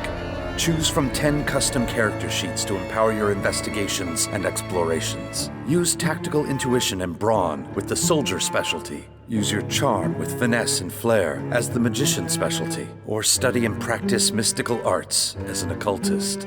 Explore districts of Newfaire, competing organizations, 4 full assignments, and dozens of example assignments to inspire you. If you choose to brave the role of Game Master, this guide contains everything needed to pave the way for your Candela Obscura investigators. Offered in both a standard edition as well as an ornate limited edition for collectors, the Candela Obscura Core Rulebook contains 204 art-filled pages, including maps, items, immersive notes, mysteries, and plenty more to power your very own story. Keep this tome close, for the knowledge obtained may be the key to protecting you, your allies, and the Fairlands.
After a day of preparation and thought and conversations, you find yourselves standing in the street, looking up at the imposing dark gray structure that is the Gray Slate Sanatorium. It's been around for a couple centuries, and any sort of historical understanding of it as a place of genuine convalescence and healing has given way to the understanding that it's where the rich hide away the family members that embarrass them, and largely the periphery uses it as a convenient dumping ground for their soldiers who have seen a little too much and are holding a little too much and are no longer of use. And I think there's something in the brutal structure of it. There's nothing calm or kind or sympathetic to a person at their lowest, most vulnerable, that you see that, yeah, this reads more like a fortress to keep things in than a place to heal and help. As you look, you see maybe every 2 to 3 minutes a guard in a sort of dark gray jumpsuit that blends in with the wall if they ever go still to observe or listen in to the other side of the walls, makes their pathway around. You're all hidden out of sight. It's night. How do you make your way in? What's the plan? With all due respect to all you guys, Your Highness, Madam, Doc, Cosmo, this is sort of my bag, so if you wouldn't mind, maybe I can go out there and just sort of sneak around and see if I can get eyes on that guard that you know. Sure. About 6'4", dark mustache, a scar over his right eye. That's me. You're talking about me. 6'4"? Well, I mean, okay. I think I've seen him though. He's a customer, right? Mm-hmm. I think I've seen him around. Yes.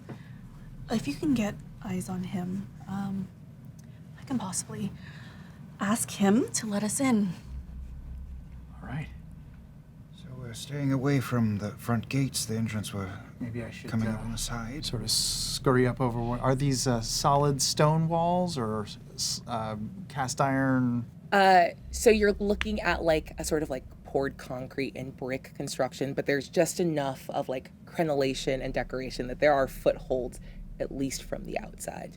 All right. I don't think I need a boost or anything, but I think I can make it up and just peer over the top. Be careful. Thanks, Doc. If I fall, I know who's gonna patch me up, right? Let's go. Okay. You time it so the sort of like passing of the guard gives you your biggest clearance. You have maybe a minute before someone will turn around a corner, and if you're not high enough, you'll be spottable. So go ahead and give me. Let's call it a move roll, unless you want to make a case for something else. No, move sounds good. Yeah. This is to get to the top of the. Yep. Okay. Cleanly, quickly, and quietly. We'll use a drive. Yeah. I will say the stakes on this are high, not for harm, but just for getting there unperceived, either visually or auditorily. I was gonna say, could I potentially be sort of, Boosty? not boosty, but if you were like to drop something that might make a sound or something, I want to sort of be at the ready to maybe Yeah, catch. yeah. You're all very aware that like you've gotten a sense of like the timing, so you can get in there, help as much as you can, and then get out of dodge before. Does that mean I add a drive to his? Yeah. Oh. So I get another dice. Yes. Amazing. Hey. Okay. Do you want to jump in on this? Well, I'm wondering if perhaps it's worth it for Madame Glask and I to create a little commotion somewhere to draw a little bit of attention. Trying to do this sneaky. You sure Oh, about I that? mean, away from you. Sure. No. I'll let the professional handle this. Oh, I was hoping we could have some fun. We'll find out. All right. 4. That's a mixed success. Okay. How important is it to you Uh-oh. to get up undetected? If you have to choose between success or harm to yourself, what do you choose? Oh, success. You scurry up, moving quickly and impressively quietly. And you have a spotter. The doc is under you, ready to catch anything to make sure you're soundless. And you can feel it as you're picking all of your handholds and your footholds. There's something just so hostile about the architecture that you feel your hand grabbing onto not smooth stone worn down by time, but it's almost as if it's been like sanded or polished, so it hurts to hold. You feel your hands ripping as you go, and you can it takes everything in you to like wipe your shirt or your coat over the spot so you're not leaving bloody handprints. Please take a body. Oh. Shit. Okay. That hurt. But I'm here. Are you okay? Yeah. Nothing you can't fix, maybe. You brought, like, bandages, right? Yes, I brought bandages. Okay. I'll peer over and see what I can see. What you see is all of the decoration from the outside absolutely stops when you get on the inside. You're about 16 feet in the air, and the sort of like sloped architecture that gives like very like gothic vibes falls away into a dead drop of like just intensely slick, polished stone that would provide no purchase on the other side for you to jump and come back. Oh boy. But what you see, sorry, Mike, what you see is this like flat, wide area of grass, maybe 100 yards in every direction, a big square with a couple little pockets of trees. To call them copses or like little natural spots of shrubbery is a gross exaggeration.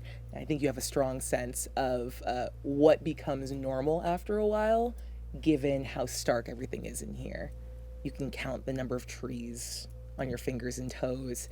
And yeah, you've got eyes on the two areas highlighted by the map provided. There's nothing visually that you can clock, but that central copse, 50 yards to get there. And then the tree edge that would have been like the other side of that diagonal that Johnny ran would be probably like skirting the outside. It would take you maybe 120 yards to like walk the edges and get over there. And can I ID any of the guards walking around or see anyone coming?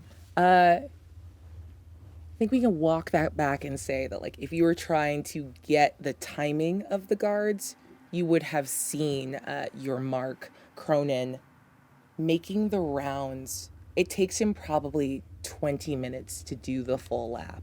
So the fact that you were seeing someone every like couple of minutes means that there's like 5 or 6 guards on duty. Oh, okay. I will whisper all that back down to the doc. What do we do? What's it like at the front gate? Because You I'm have- not going over the wall. And you have seconds to like have this conversation before another one I'm comes gonna say, around. just get down for now. I could like throw a rock or...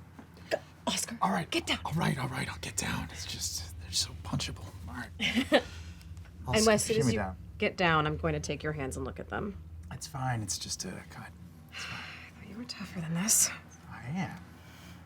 Apparently not. And then when I have a few moments of calm, I can make a focus roll to heal 1 body mark on an ally. Oh. Amazing. Oh, wow. Let's go. Don't waste that on me if it's a... I agree. Kidding. Who are you? All right. So we know where... Oh, do you have to roll for it? Yeah. I do. What'd you get?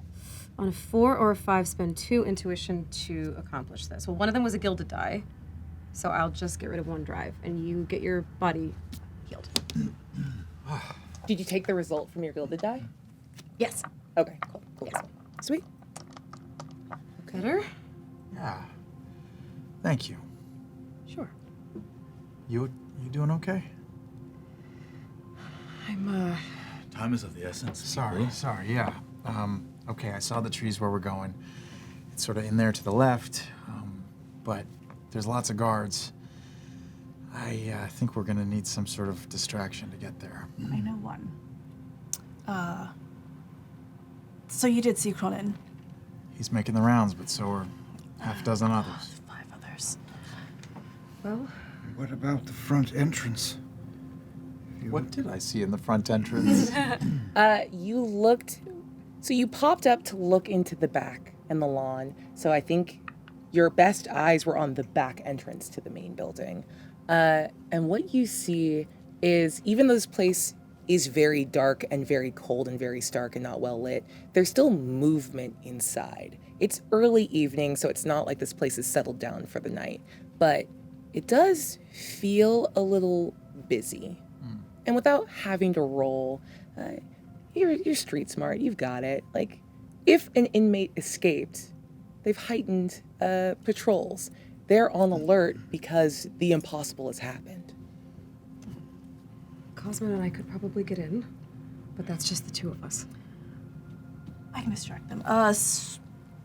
They're already on high alert because they've lost an inmate already. What if we pretend that I just saw another inmate run out? I'm sure that will... Get everyone to run to the Yes. front gate, at least, yeah. We could do that and sort of slip in while they run out. But if we put security at the front gate, there's no way the professor is getting over the wall. To the back. Since we're on the side of the back, right? I'll make a commotion on that side. They'll surely have to... Is there a back or a back gate thing? Oh, it's only the front. Some of us could climb over while the two of them go in the front door. I would have brought some rope with us, knowing that we are breaking into a place. Yeah, I would assume. you can have your fucking rope. Okay. So we can, some of us can go over the wall while these two go in the front. I can escort you to the front. Or I can go with you to the front. They might need you for, Are you okay at climbing, or Because how am I going to climb that? I think I'll manage. will the slippers slip? I think I'll be okay. After all, I'm with a professional. Are you two gonna be okay on your own? Oh, absolutely. Absolutely. You gotta take a token. That stressed me out. Convincing. Well, Cosmo? Well, what's our story going in? Well, we talked about this a little bit. I forgot off camera. For the viewers, I've dressed as if I'm working at the sanatorium, and you're prepared to act uncouth. Yes, that's easy. I'm just wondering about the first moments in the gate, if there's anyone there. Are we returning me from treatment? My father has been so sick lately, and he's just acting out of control, and I don't know what to do. Please help him. Like you're Pretty committing. good. Yes, I was, grandfather, though, probably. Oh, grandfather. Yes, Hey, you could and, yeah. what happens when we get inside? We might just have to make a beeline for the director's office. I don't know if we're going to be able to get these two in. We'll check out the outside, the copse of trees or whatever, and depending on what we find, we can try to find you afterwards. Rendezvous either inside of the office if it's easy, or back outside the gate. So you're just going to make a run for it? What about this man? Man. Is there any way I can, once we're inside, I can break away from you two and cause a commotion to distract the guards for them to climb over? We'll be okay. Yeah? Yeah. You sure? Yeah. Nothing ventured. Fine. So We'll go we're through the just going front. to make a cold call to the director's office. I don't know about cold. Where on the map is the director's office? 20 feet from the front. Oh. There's like a little intake, like reception desk. And then, 20 feet back, massive office on the left. If you two keep moving deeper into the sanatorium, and make a commotion like you said, I can try to slip into the director's office and see what I can find. Yes. And I will demand the director vociferously in the halls. And then you'll slip in. Okay. Yes, I'll make a stink. If I call for you, it's happening. So just get them out. No one's leaving you alone in there, Elsie. I'll be fine. Let's go. Okay. All right. You move from there to all the pieces in place.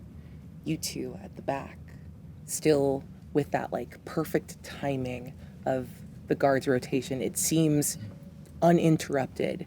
And now that you've had a couple more minutes while you're waiting for your the rest of your circle to get in place, you see that even the pauses to knock some dirt off of a shoe or to kind of scratch a back, they're all timed perfectly.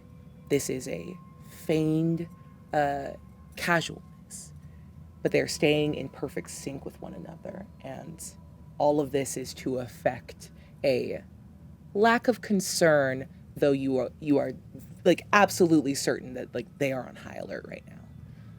So you wait for your moment and slip up and in, and we'll cut to that. And the three of you walk through the front door. Rolling, raving. What does it look like?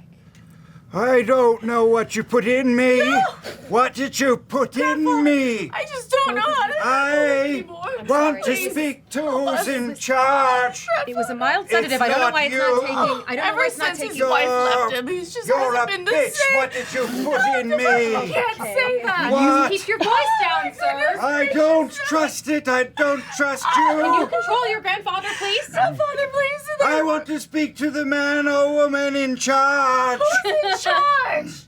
You move into this lobby mid spin up, and you see a receptionist that almost seemed to be dozing with like a paperback book sort of over their chest, snaps to attention, and a couple of orderlies, just normal people. They don't look particularly burly or intimidating, kind of filter in from the sides running up the halls to meet you with your energy.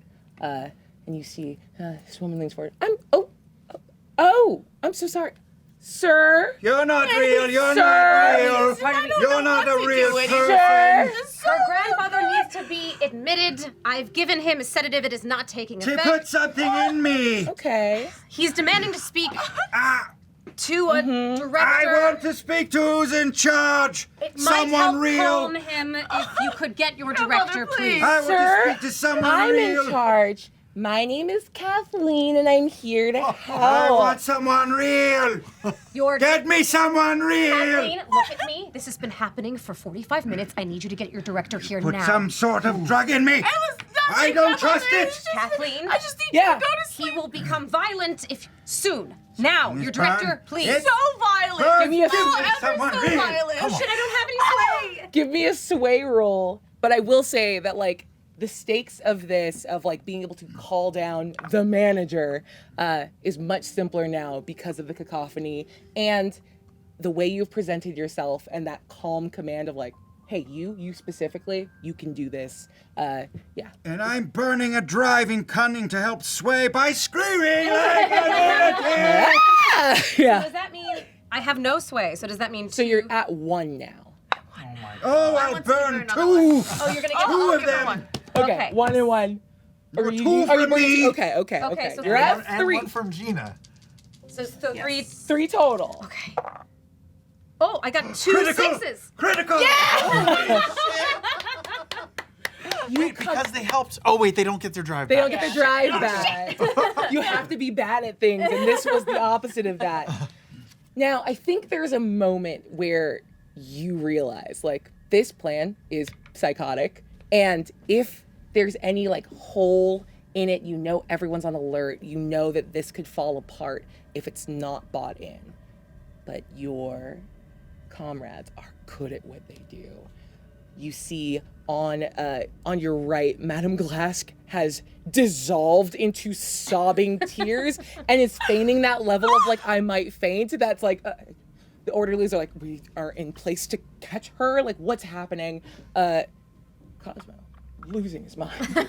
And you are the point of order. And your words shoot through all of the noise and hit Kathleen perfectly. It's a problem she can fix. All she has to do is go get the director. She says, yes, doctor, I'll be right back. Quickly, yes, please. Going. Please, quickly. And she pushes away from the desk and runs down the hall, and you see her immediately bank left to where you know the director's office is, and she knocks on the door, banging on it, and then you see her correct herself. Now like, okay, I don't have to have the energy you have, and then switches to a knock, opens the door, and you can't hear what she's saying, but you know she's having a hushed conversation with someone on the other side. This is a bloody mama show! While this is happening, is there anything you're trying to scope now that you're inside with a clear view and the heat's kind of off you? My hope is that we would successfully get the director out. They would keep the ruckus up, Yes. and then I would. Yeah. That's me sneaking. Sweet. That's what that. I was just seeing like if you're gonna like scan anything while you're waiting to see the resolution on this. If I was trying to see anything. Yeah, just trying to like you have a moment to kind of scan things without looking, without being noticed for like casing a joint. I suppose I should, since you're asking. That would be a survey, I'm guessing. Just give me an idea of what you're looking for, I and just that's wanna- for all three of you. I just Like, want to make you have a sure moment.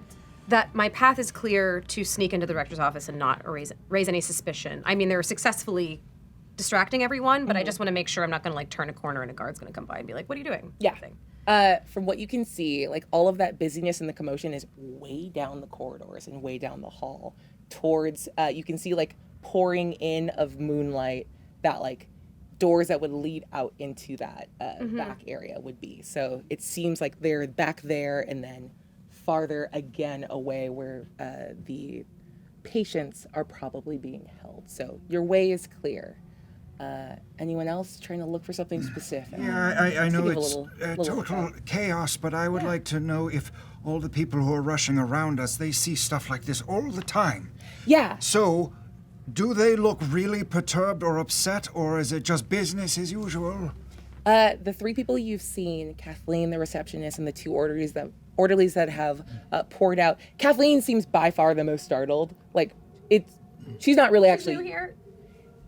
She doesn't look like she's like been around for a while. Like, oh, it popped off in a way, and I don't really know the protocol, which is why she was so eager to align to a point of authority. The orderlies, on the other hand, seasoned professionals, and they are moving closer to you and waiting without grabbing you. Like, you're not being manhandled, but you can see that they are on deck if you begin to pop off in the way that the doc warned I them. am starting to wheel away from the direction of where Elsie wants to go, trying to draw attention away from Yeah. I chase Yes. after him. Grandfather, Yeah, no, none of no, you no, are no, real. no, you can't. But I'm barely running. Like, Yeah. You're not You're doing you. the like, I don't You're know not how to you. watch him. Yeah. yeah. And they're trying to like figure out like how the fuck do you get in the way of someone with wheels? Oh, he's so like side to side, kind of curvy, agile. Like I'm used to like a juke. This is new. Serpentine. Yeah. So as they're trying to like figure out the best way to like have coverage on you, you draw them back towards the front door, and now you have space. You can see Kathleen speaking into the office, and she stands back in a way that would suggest that she's waiting for the director to come out. So if it is your intention to go in that way, you can head off. Like you know that you've got a couple seconds before she emerges. So what do you want to do? Ideally, I would be part of the fracas still until the director is pulled past me, and then I would, when his attention is distracted, I would slip in behind them. Okay. Yeah. You wait a couple seconds and you see her emerge. Director Greenvale is a shorter woman, very like thin in that way of runners. Like there's just not a lot of extra flesh to her. appears to be in her early 40s, short, severe blonde bob, and eyes that you can't really get a read on behind some fairly thick, like, half frames. And she's dressed pristinely. It's the early evening, but she looks like she's wearing, like, freshly pressed clothes at the top of her day. And she comes out, sort of nods something in confirmation to Kathleen, and then gives her the go-ahead. Kathleen takes off farther down the hall in the other direction, and she turns and just casually walks your direction. Seems like we have a little bit of a problem here. I'm still waiting. Please, if you could just go speak to him, please. Who are you? Are you real? That Real grandfather, please. remains to be seen, sir. 1 second, and you see she slides off of you in a way that someone who works with rowdy patients and people in crisis, just none of it is hitting her in any emotional way. She relocks in on you. Are you the one that's going to be committing him, ma'am? Yes, and transparently, I'm new to this sort of assignment, so I'm a little frazzled, and I was hoping that maybe you could calm him because nothing I'm doing seems to be helping. I wheel up. You're the one, aren't you? I want my room prepared. I want a free room. I want a free room. I grabbed And I want it to be real. It's not a hotel. How close do you get? I get right up and I actually tug on her sleeve. The moment you get within, like, melee range, her foot comes up in her skirt and she stops you with the heel, like, in between your knees. Yes. on your chair. She goes, "Sir, Yes, I'm gonna need you Yes. to wait a moment. I'm speaking." I want to be in a room. I want to be in a room away from this one and her tricks. I want to be put in a I'm room his granddaughter, please. right now. So sorry. I don't want to speak to any underlings or flunkies or phonies. I want Eyes someone on me. real. Ma! I need you to calm down. My name is Director Greenvale, and I will take care of you. But nothing good will happen if you continue this way. Do you understand? My own room? Yes. Your own room. And you see her kind of scanning you. You're nicely dressed, and it seems like only after she sort of appraised you did she agree. Yes. Now, can you give us a minute, Mr. Ogilvy? Ogilvy? Is that of the Ogilvies in Silverslip? No, I'm from the Seidel. Okay. We'll take care of you. You're a liar. She's going to try to refocus on you. So what do you want to do to try to break away from this? I'm just gonna say, I'm so sorry. I would love to speak to you about everything that's happened thus far, but I really would like a moment to compose myself if I could. So if you wouldn't mind, please, just taking him to his room and I will meet you there. Understood. I have to... Okay, just send Kathleen off. That's fine. I will draw up some intake paperwork if you can just hold on here. Are you sort of the executor of his estate? Can you sign that paperwork, or would that be... That would be her. That would be me. Okay. I'm his granddaughter. I'll be back with paperwork for you. Take all the time you need. There's a powder room down the hall on the right. Thank you very much. And she truly just, like, foot comes down, she pushes past you, like, there's just a coldness to her as she goes back into her office. Oh, she goes back into the office? Yeah. Fuck. Oh, I knew it. Okay. Okay. I will say, 20 yards away, you see her moving back in that direction to go grab something. I'm just gonna be gone, Yeah. as if I'm in the powder room, Sweet. and I'm gonna try to wait to have them all go. Perfect. Yeah. Before she makes it about like 20 yards away? Mm-hmm. Okay. Madame Glass just, as loud as she possibly can, just, "Oh, I can't take this anymore!" And then just faints, just dramatically faints on the ground, furs all over the ground, rings flying out. You land on the ground. Like, do you commit to? Yeah. Oh, baby, yeah. Absolutely. Okay. As you hit, you see the orderlies have sort of moved off of Cosmo and are looking at you. And it's at that moment that you see like the swing of the bob as the director peeks back out and, what now? Fuck. And she comes back out and moves in your direction. Are they far enough away that it would be safe for me to go to It looks like now everyone's grouped up around these two. Okay. So they're not even looking back in your direction. Okay, the way is clear. I'm gonna get in there then, I guess. So you're diving into the office? Yep. Perfect. That's what I'm doing. Okay. You slip in. Do you leave the door ajar? Do you close it? Do you lock it? How committed are you to giving yourself time? I think I need to keep it open so that I can hopefully move out quickly if I Nice. need to. Okay, and then we'll cut to that in a second. Let's go see what's happening in the back of house. Gentlemen, what's your plan? If he can hack it, we'll scale the wall, wait till there's a break in the guards, and dash over into the darkness. Lead the way. I love all of this energy. Okay, your timing is locked in. I need both of you to make move rolls to go up. I will say a slight difference in stakes between the two of you. A regular roll, regular stakes because you've seen it done before, you have a sense of how to get up there, though you may not have a perfect sense of like just how physically precarious it is to go up. But because your hands are bandaged, this is going to be a little harder for you. It will require a full success for you to get up in time. Like a 6? Yes. Oh my Even god! though I healed him. And this is on a. I mean, did you use magic to heal him, or did you I took patch his him up? body away. His body mark. Right. I think that sort of handles the like he's no longer dealing with the deleterious effects of harm. Okay. But unless And this is how badly do you want it to be gone? How important is it to you that he is unimpeded and I unbandaged? think it would be important to her. Yeah.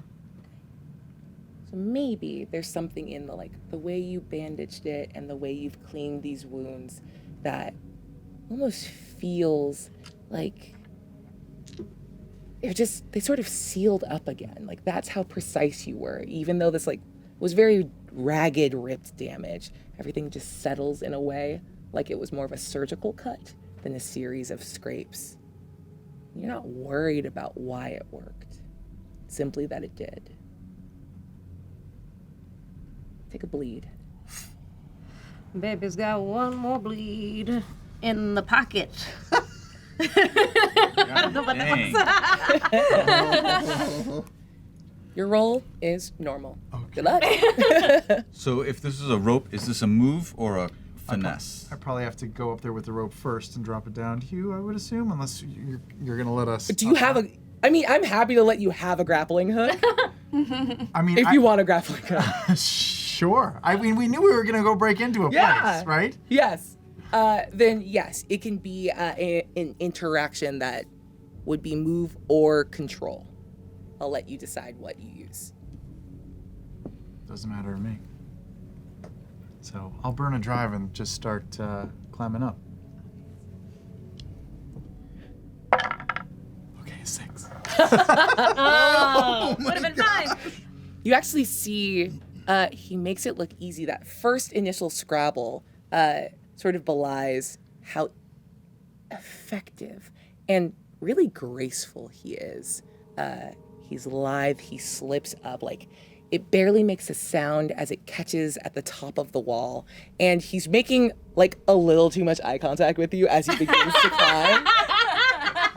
And you actually see that Oscar, you understand that there's a muscle memory to certain behaviors, because you actually see as he climbs, he's tucking the rope under him at first to cover his tracks, and then he remembers that it's for you too, and he releases it. Yeah, behind before I release it, I'll just be like, hey, do you want to take off that jacket before you come in? Not really, no. All right, fine. Just don't sparkle us so much that you get us caught. I'm gonna add a drive because the fuck I'm getting shown up by this. I love this I'll also energy. give him a drive Oh! because I'll pull. Ooh, Oh, that's so good. With one arm. You guys might have the sexual tension. One arm, and in that way that like he's not hiding that he's doing it. Oh man! Wow. Okay. I barely make it with a 4. Okay. Mixed success. You make your way up, and you can feel him like assisting you. You can feel the ways in which you are confined by your outfit, though your pride won't let you back down. I'm gonna make you take a brain mark, as your pride has been checked in a really foundational way for you. I got you. Take a scar. Thank you, Oscar. What would I do without you? We'll find out soon enough. Let's look out for the guards. You look right, I'll look left. You look out and over, and like looking in, you see that the guards are guarding the perimeter, and I think you can have that moment of being significantly more impressed with Silva's ability to escape, because again, it's that polished stone, sheer face that he was able to work something out with a little bit of the trees against the wall, even though they're not touching, and a little bit of the ivy. Like whatever he did was unreal to get up and out. But there's no one patrolling the inside. So you can drop down. It's just a bit of a drop. Let's go. Sarkis made this climb unaided. Yeah, he must be some sort of acrobat or something. Or he was let out.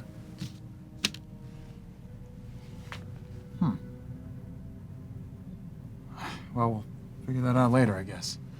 Come on, we gotta go. Right. I'm right behind you. All right, I take off. Use the rope and drop down? Yes, please. Okay. No roll required. You drop into the back, and you have a clear view of the two areas of intrigue. You know that you've got a football field's length to the door where people are moving around inside.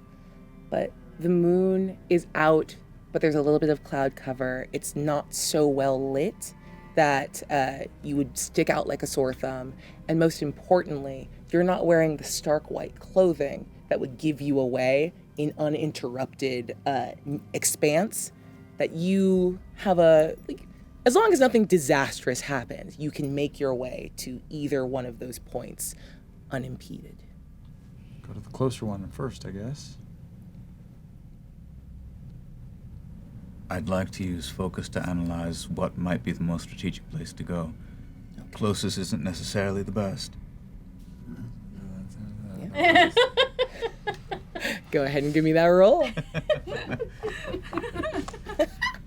Why can't we just be friends? Oh, right, because I don't like you. Sorry. So double 5s on my gilded, so a success. Nice. Yep. I would hope. Mixed success, and you get a drive back if you spend it. You look, you have a little time, you can breathe, you can think. You could split up, but splitting up is dangerous. There's just enough distance that, like, if something goes awry, you're not able to work together, and these walls are strange. Do you leave, just as a note, do you leave the rope hanging down or you take it down with you? If we want to get out fast, I would have left it hanging. The only thing I would consider is there is no way your father is getting out with that rope unless we carry him ourselves. Cosmo is gonna be fine. He's got the doc with him, he's got the madam with him. So we take the rope. And your father fends for himself.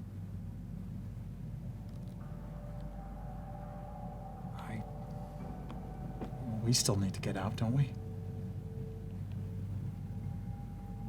I suppose we do. Lead on, Captain. All right. Closest one first.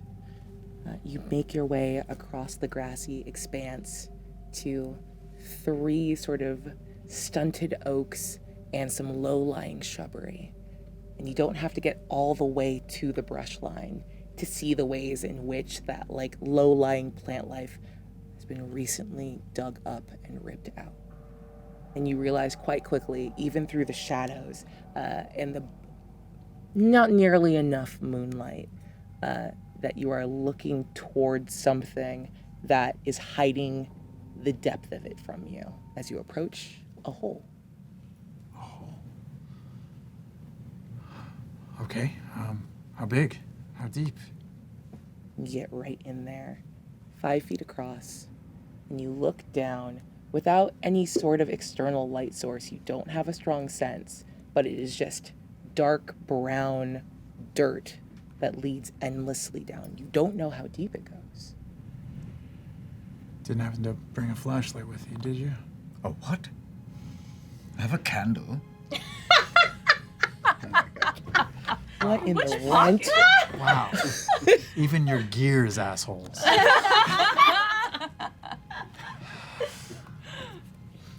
Great, light the candle then. What is flat? Is it a prison move or something? I don't understand. Okay. Yeah.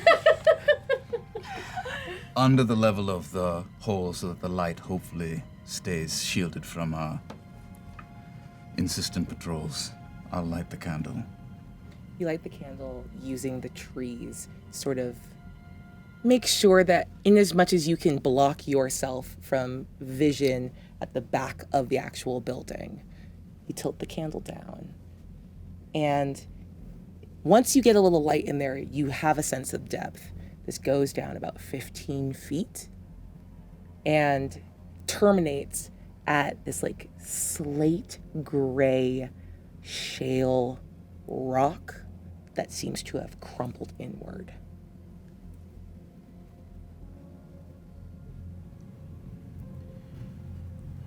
We gotta go down. We don't even know if this leads into the sanatorium. Wherever it leads, it's weird, right? And Candela's all about finding weird shit. Oh, God. That guy was scared. The Johnny guy, the patient guy, he ran this way. Maybe it was to get away to a secret spot he knew. This is the place on the map that's marked with the X. This is it? where Johnny disappeared. This is the like Direction exact that he this is the ran. trajectory.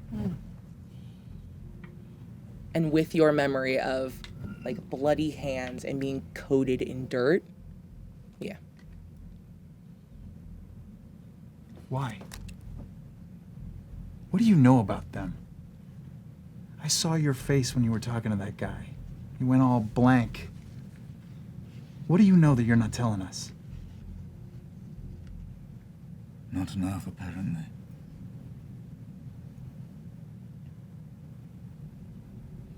Prepare yourself. For what?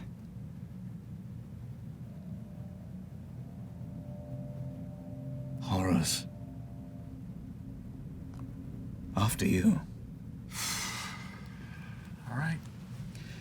And in that moment, as you steel yourself to go below, we'll cut back to the office.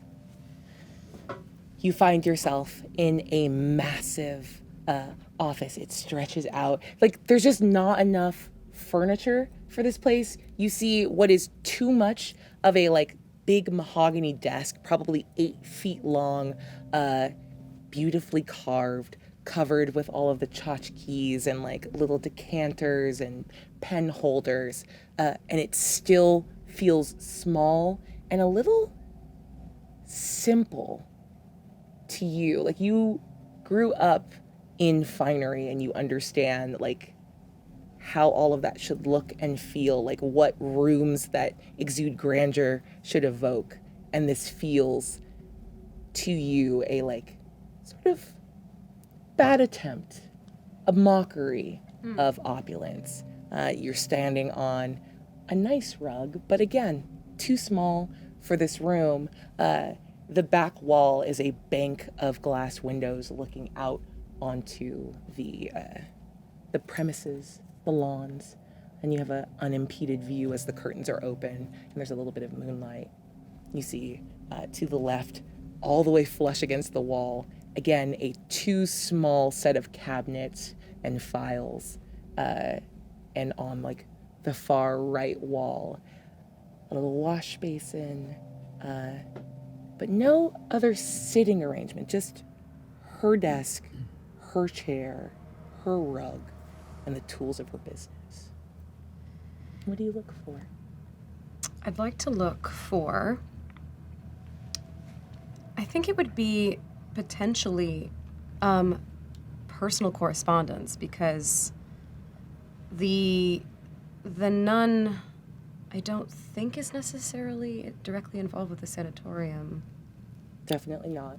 So there must be something. It wouldn't be in like medical files or anything, any information we're looking for. So I'm guessing I would go to the desk and try to see if there's anything that looks like it doesn't belong there, like it isn't about the business that she would be conducting. Yeah, go ahead and give me a survey roll. Okay. Do I want to use drive? Yeah. That was adorable. I got a mixed success. Okay. You begin searching frantically. And you have that sense of like, I don't know how long I have, but I have to find it. They figured out a way to make it, but I'm on my own. And if I squander this opportunity, it's wasted. And who knows what will happen to them, and you don't know how they're doing. Yeah. Do I do this? The question is, how stressed out is Elsie in this moment as she searches? You will, at the end of whatever this is, find the information you're looking for. But how calm and how confident are you as you like search through, and it takes, just a little bit too long. You're like opening more drawers than you thought you would have to. Not calm. I think this is not, most of the assignments that she's been on with Cosmo have probably been less intense than this. Yeah. She's already had to lie to an act in front of a bunch of people. That's nothing that she does. Yeah. So, and she knows that the time is of the essence. Yep. And in general, the day has been kind of a bear. So I think she's not composed at all. Okay, it's okay. How many are you at? 5. Good to know. I have 1 left. 1 left. Oh boy. You eventually find it. You see it there. Letters, correspondence folded in a way that like official business simply isn't, on heavier letter stock that isn't used in like the day-to-day where you would spend time and money and care in woven paper and nice ink and maybe even like a light smell to it. And I will say, your mixed success was not the panic. That was coming no matter what. The mixed success is that you notice as you're moving, as you're like kind of searching around the desk, looking for like a hidden compartment because you're not getting what you want. You see just a little flicker of light off in the distance in the backyard, and your eye flicks up to that like central little area of trees. And you're not sure what's happening, but you do see movement there and the very specific yellow glow of a small bit of firelight or a candle. Do I know, am I geographically savvy enough to know that that's where they would be headed? You have that sense of like, oh, this opens out onto the back area. And looking at the map, you're like, great, I knew that there was like a thing in the middle, one off on a side, and then the back wall. So yeah, you can put 2 and 2 together and say that like that's either them or something different and worse is happening. Okay, I'm going to, if I can, because there's a window, right? Mm-hmm. I'm going to glance and see, have guards noticed this? Is this something, am I the only one seeing this, or has there been? There's no one else out in that lawn. Okay. I know Raj keeps candles on him. Yeah, okay. That's so quirky. It's gotta be true. Uh-huh. I accept it. Yeah. Okay. Well, if there aren't... We're Man. experimenting. What we're supposed to do. Yeah. Temperature play. So if I don't see any guards that could notice them, I don't necessarily think that I would panic about that. Yeah. I would just clock that Yep. they've maybe found something. Clocked, and it's just enough of a like distraction that your mind moves to them and like, oh, how are they doing? Yeah. How am I doing? We're all doing our jobs right now and we're under the clock. Uh-huh. Okay. And then you find the correspondence. You open it up and see it, and just don't recognize the words. It's not the alphabet that you've ever interacted with. It's just strange symbols patterned with breaks and all of the spacing of a letter written in Fairen. And yet, even in your time in Candela, I don't know if you've come across ancient Fairen, but you know you're not looking at your language. Okay. Something's different. I'm gonna pocket it and then try to put things back Yep. where they were, and then You restore Slide order out. and slip out, hoping that you didn't waste too much time. To my friends in the front, the fainter and the freak out, how are you doing? You have two orderlies around you, like one's holding you kind of heroically, and the other's just like kind of slapping your face. Like, come on, up, Get your filthy hands off of me. But Up. it's not filthy. I have to be clean. and I work in a hospital. I peek over at Cosmo, see how he's doing. Cosmo, at a lower level, is still babbling, but at a lower frequency, isn't it? I don't know. None of you are real. This isn't real. Who are? But I've got one eye creeping up to the hallway, waiting for Elsie to appear. Yeah. Who? But I want. Yeah, he's lying to me. Lying to me. And all lies. I'm not even gonna make you roll because like you've so fully committed to like I'm a distraction and I will spin up and down in sync with that. And the moment you see just that little bit of extra moonlight, like before you see her shadow on the ground, you see the change in light there. Yep. Where am I? Spin up again. Where am I? I'm keeping an eye on him, and I just mirror him. The more he freaks out, the more I'm... What is this place? Where am I I? don't feel that good. What's warm happening? in here. come back Where out did the and... doctor go? I'm sorry. I'm sorry. I'm so sorry. Did you pull it together? I don't want this. Yes, I want great. my Thank you. room. I want my room. Sure. I don't want this. I want my you know what? room. Pearls, I'm missing Well, my pearls. we can have them Take me home to committed my down. I'll have you room. pull. Look, I'm so sorry. I want my room. I understand. This is very unprofessional of me. Deeply. I'm What's so your name sorry. again? Do you have a license? Yes. Prove to me, just give me some kind of documentation Take me because home, I you're want not my room. giving me a lot of confidence I in want your my medical room. abilities. I mean, I would ma'am. have. Yeah, You right? don't have a room yeah, suit. you're reading perfectly as a doctor. She's just unloading on you. Look, I'm so sorry. I will take him back to his. I can handle this. I will take him home. You haven't I know. I helped. will take you home. Mine. I will take you home. You have 30 seconds to leave my facility, Yes. or Yes, ma'am. all of you will be put under evaluation. Okay, yes, ma'am. We are leaving. We are leaving. All of you can go to We're hell. leaving, and I take him. I take him, all and go I to start. hell. I wheel Yeah. him out. Get home. Yeah.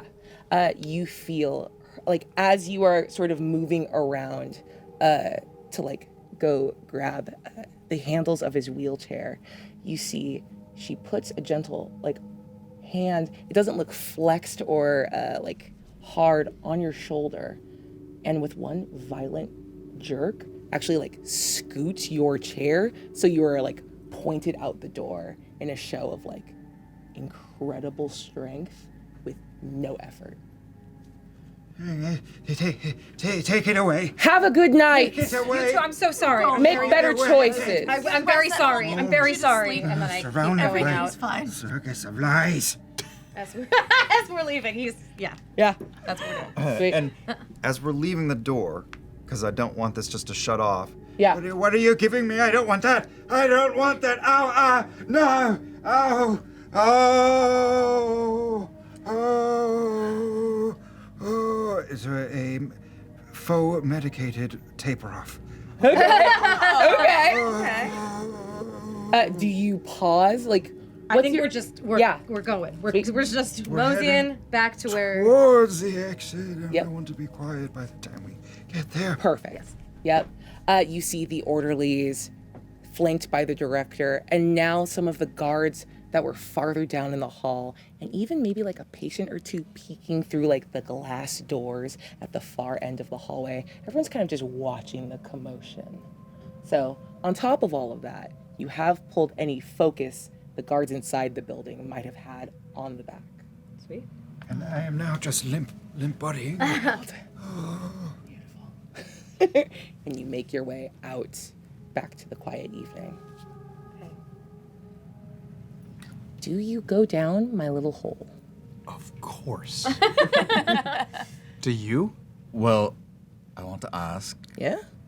how does bleed detection work? Like, what can be told from detecting bleed? So the idea of this would be if you're trying to pick up a trail or detect bleed in thresholds or amounts that like you wouldn't notice right away, because anyone in proximity to incredible amounts of bleed is going to feel it regardless. But this allows you a little more sense of focus, directionality, intensity, and the ability to hone in. Does it give any indication of, say, like, recency? Like, Recency? if a bleed taint has been in the area recently, would that be something that you could tell with the bleed detector or not? So the fun thing about this is you get to tell me what your bleed detector is like and what it's capable of. And if it was important to you to have that information, like the fact that your mind went to that might indicate that it would be something that you would, like a kind of functionality you would want to have on you. So, yes.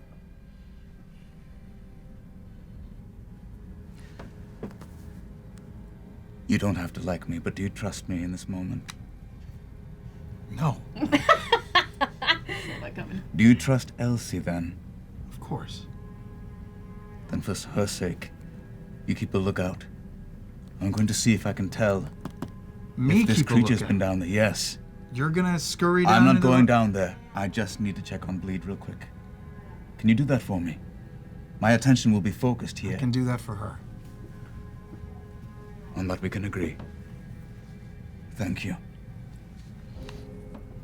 I pull a monocle out of my jacket pocket. Oh. And peer down into the space. While I do that, my other hand, degloved, goes to my jacket and clutches a claw. And as I watch in the space, centipedes and maggots and small insects start to come out of the soil. And I'm watching to see the direction that they travel and just how dense they arrive. If it's scant, there won't be a lot of response. But if it's a high presence or recent activity, I'll see it in how agitated they are. You watch this strange set of circumstances. I think in your little bit of interaction with Candela, all of this is very technical and very clinical. Stupid little gadgets made of brass that spin and squeal. This feels close to the thing that you're looking for. Monocle up, his hand in his pocket. And then, as if a fresh rain has sent all of the bugs in this freshly churned earth upward, you see earthworms and centipedes rising up, writhing, wriggling, and then flinging themselves into the hole. You can feel it.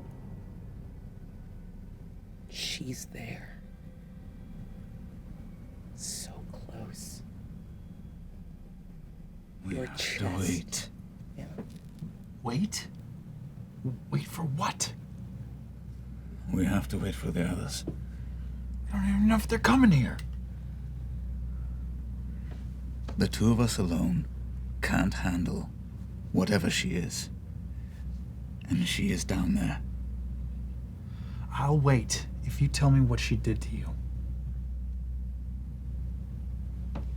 We don't have time for this. We do if we wait.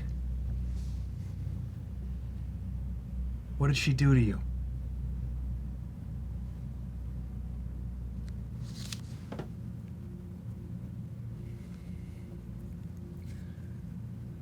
What she did to me is of no consequence. Then I'm going down. She destroyed my sister. Broke her into something I couldn't recognize. Shattered her mind and broke her will, and then tore her into 1,000 pieces in front of me. Is that enough for you? What more details do you need? How old were you? Not old enough.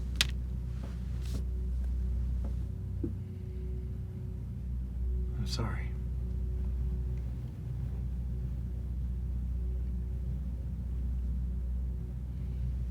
It was a long time ago.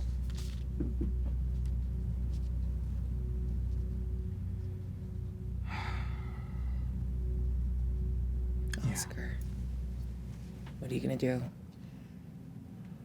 I scan around to see if any guards are afoot. Anyone picking You up our... see that they're, the guards that you saw milling about have now backed away and are gone. It's weird.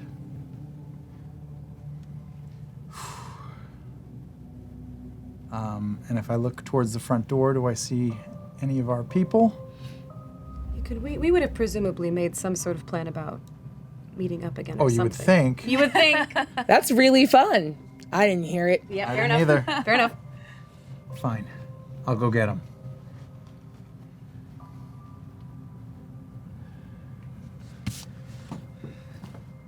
Wait here. I'll go get him. I'll be right back. You weren't... Fine. Okay. What do you do? I'll close up my coat and scurry across the around the back towards the front. See if I can find our friends. You get back up and over the wall. Over the wall. We're inside the wall, right? Yeah, you're inside the wall. Yeah. Where are you I'm heading? going to the... I assume like there's a... This is basically like a backyard with like a single door that leads into the building. it's not an open thing. No, it doesn't go all the way around. Oh, You are stuck in the backyard of this place. I didn't either. I didn't explain it well, and that's on me. It's not like a campus that we're inside the No. walls of now. No. How am I going to get How are they going to get here? I also Well, if they're gonna go, if I knew that, then I'll go around up the wall all the way around the front to fetch them, I guess. You know what? No. We'll walk it back. It's okay. You have a backyard. You see that like the main building is such that like that's the one door you can go to. But there is that little bit of an edge between the main wall that's like maybe a person's length and a little overgrown, that it would funnel you towards that set of doors, but the wall and the building are not flushed together on the side. Like there's a little bit of clearance. There's a dog run. There's a dog. Yes. There's a little dog run on the side. Okay. That could get you to the front. Okay, I'll peer down the little side Yeah. run, and if it's clear, I will shimmy through. Yeah. You're able to like make your way and pick your way through. And you can hear them before you can see them because there's still a little bit of like getting around a corner and potentially interacting with like any of the guard cycles and rotations. But you can hear distinct set of footsteps, boots, heels, wheels. I can hear them.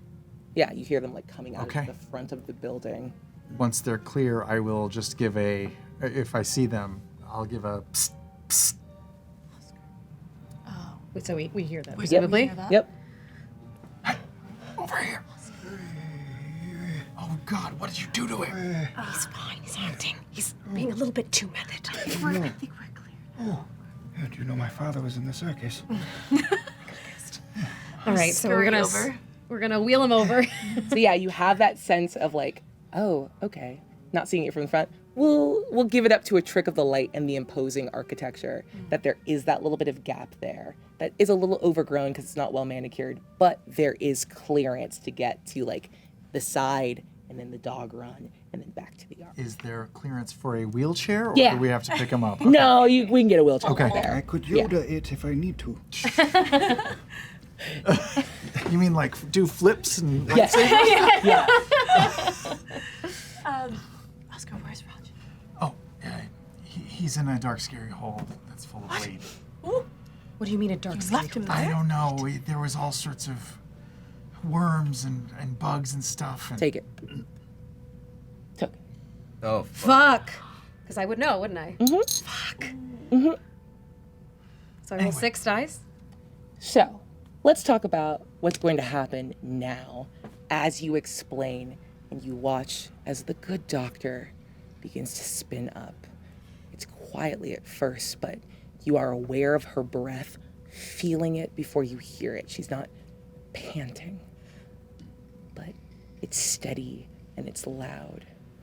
You are going to roll 6d6, and I need you to tell me how many ones you get, if any.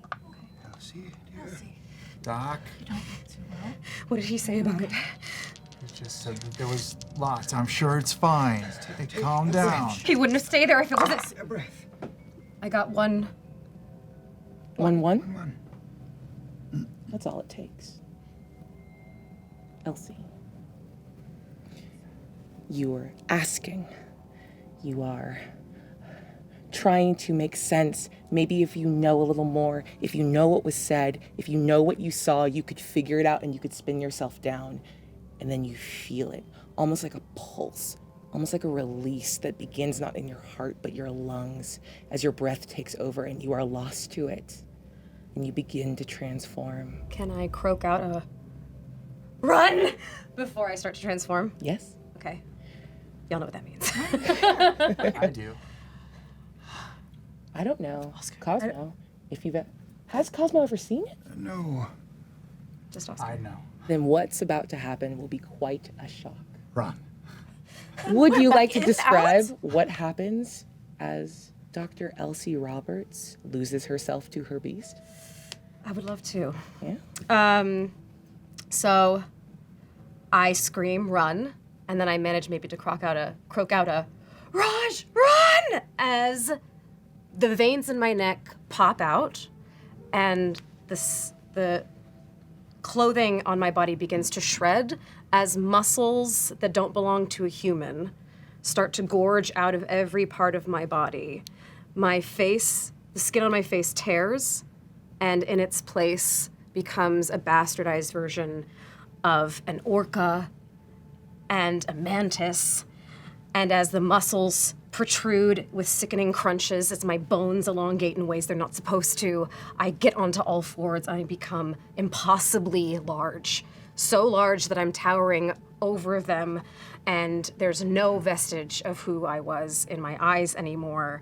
I am a creature, and I am gasping for air. And as I gasp for air, a fog flood begins rolling over the surrounding grounds. It's covering everything. You can't see an inch in front of your face. As I pant and wheeze and pant and wheeze and then scream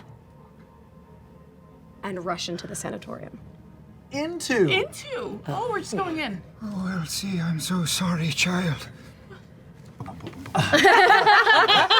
As that's happening, I instinctually put my body between hers and Cosmo's, And before she runs off, since I know this is happening, I'm going to try to prevent her from doing that, if that's all right.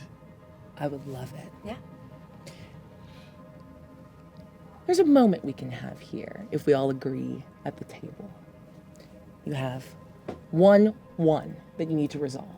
Your beast must destroy something in order to resolve itself, in order to move through it. And there is something offering itself to you. It would be so easy. He's right there, in front of you, defenseless. Do you think your beast would turn away such easy meat? Could I make a roll to see if there's any Elsie in there that knows who's in front of her? I love dice games and I love story. You want me to just choose? But this is not a roll of the dice. Your beast is not reasoned with and Elsie is not home. Whatever you choose, we will respect and honor as a table. I simply ask that you choose and know that we all know what kind of story this is. Okay.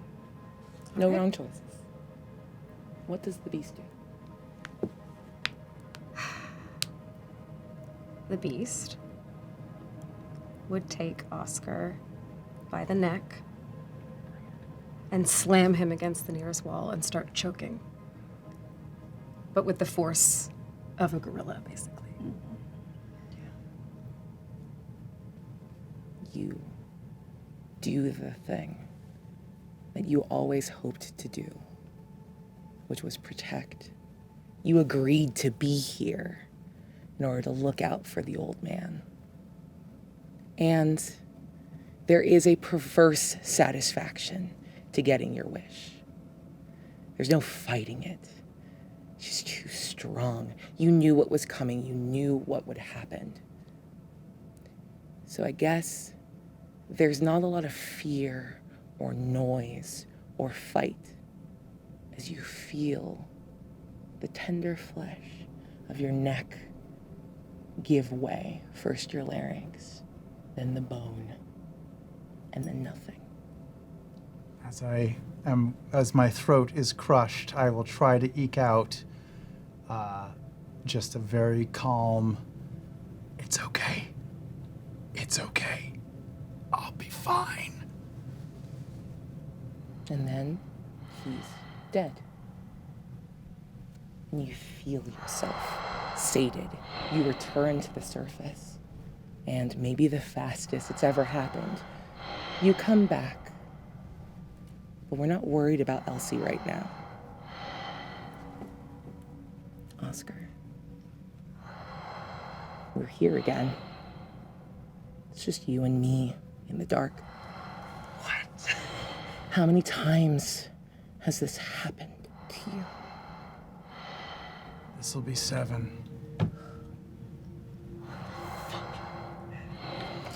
Again and again and again.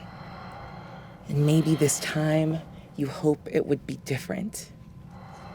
But it feels just like every other time. Oblivion and weightlessness. But you're still there. There's nowhere for you to go but back. I'm gonna ask you. You can feel it in this space. And I think some part of you knows that you won't keep the understanding of this back there. But you have to pay a price every time. You don't get to choose it.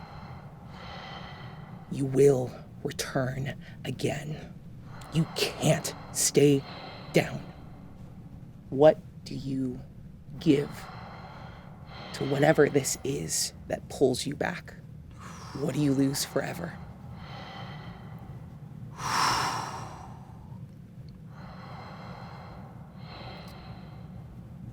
A memory, a skill, a friend, an image. I've lost them all. Every time I'm killed. Every time. I don't remember my other kid. I've forgotten most of my wife. I lost some of my charisma, my performance ability. I don't really have anything else to lose. That's not true. I have only Cosmo. I only have my son.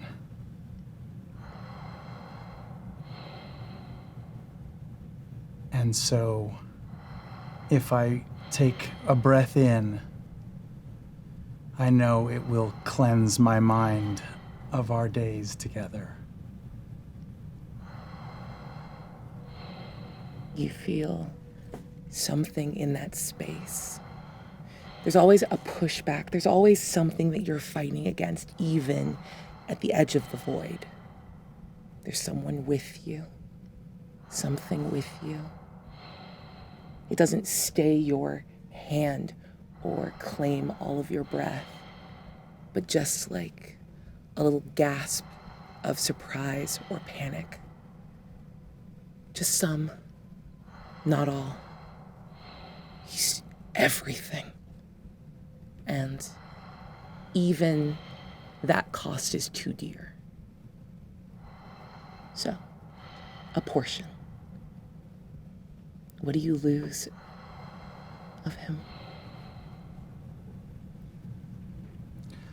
I guess I'll lose everything from before. Yeah. From when he was just a kid. That's enough. Part of you. Loving and doting and precious. Because every moment means so much because you'll grow up and someday you'll be gone and all you can do is hope that your time together will allow him the strength and the wisdom and the grace to move through the world well. A worthy cost. You have no other choice. It's gone.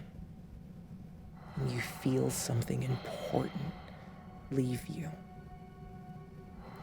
And it's not a voice, but you know there's a voice as something pours itself into the gap that your young son has left in you. And it tastes like old magic and melted gold. You're so close. Anymore. And I don't know if you will be there too. But I need you to come to me. Saying that. You have no idea. And the more you pour your thought and energy into what this is and where you are, you're rocketed back to the world, to life. And you will never remember the conversation, the 7th conversation that you've had here in the dark. You all are standing over the corpse of Oscar Grimm. What do you do? I'm holding on to him. Oscar, please, no. I look over at Elsie. What in the hells was that? Elsie, dear. Oscar. Elsie, it's all right. Cosmo. It will be all right. I'm so sorry, child. I'm so sorry, Cosmo. No. Oscar, wake up. Oscar. I brought you here. I practically begged you. It's all right, child. It's all right. It's all right. Go ahead and take 2 brain for me of the trauma of killing one of your closest relationships. Now, I will say, Raj, You heard the scream. You see like strange fog from that like side in the corner. Do you wait? Do you move? What do you do? I heard Elsie cry, so You did. I go there as fast as I can. So you have definitely rejoined them as the fog begins to dissipate.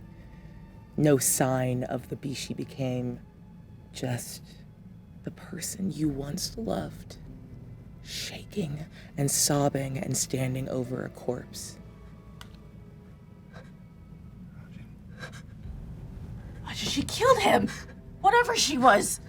What? This beast, she's not human. She killed Oscar. Look at him! What are you talking His about? throat's been ripped out because of her! Whatever the hell that was! Everybody just take a breath. Take a breath. Elsie is like a daughter to me. It's going to be all right. We have to keep our heads in this moment. I'm gonna take one of Oscar's hands and sort of gently turn it to where I had bandaged it. You just hold and weep. Try to pull yourself together. Keep it quiet. You are still hidden. You are still a part of a mission.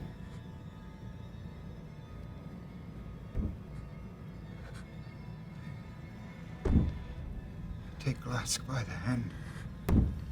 What are you doing? What if she hurts us? Cosmo, She's not going to. look what she did. Cosmo, how can you trust her? As long as you've known me, you have to trust me. Cosmo, I can't be here. I'm gonna hold her. You feel it before you see it. The shift in the corpse as broken vertebrae snap into place. The distorted figure of his neck coming back into alignment. The rush of blood that brings color back to his cheeks. And then gently, peacefully, Oscar Grimm opens his eyes. Oscar? Impossible. I mean, most people call me Carrie. I hate him so much, you know? Like, sometimes you just... Everyone to keep their heads in this moment. What? I killed you. I snapped your neck. I felt your neck snap. How are you? Elsie. How are you alive? I don't know. But that was loud. And we have to move. Are you all right? Look at me. Are you all right? I go over to Cosmo and I wrap my arms around him and I give him a giant hug. And just say, I'm sorry. I'm sorry. I'm sorry. What? I am a burden on you. What, boy? I'm a burden on you. No. This wasn't your choice, boy. It wasn't your choice. I should be taking care of you, not the other way around. We don't choose what our family is. It simply is. I'm sorry, Doc. I'm sorry. I'm sorry to all of you, but we can't stay here. There's guards. We have to move. We have to finish. We have to get out of here. Surely we can't take her with us. Look what she just did. She's one of us. You know now, I'm just gonna jump in, Glask. You know that like your raised tone, you can hear your voice carry. It wraps through that little like dog run area. You can feel it echoing. She's right. And you see the low-lying fog on the ground. We will have to continue this somewhere else. Either right, I'm off not these safe. grounds. You're fine. You're one of us. I killed you. Nobody's perfect. We just gotta look out for you like you look after me. Look, I look after him and he looks after me. So where do we go? You have two options. You know that the whole is important.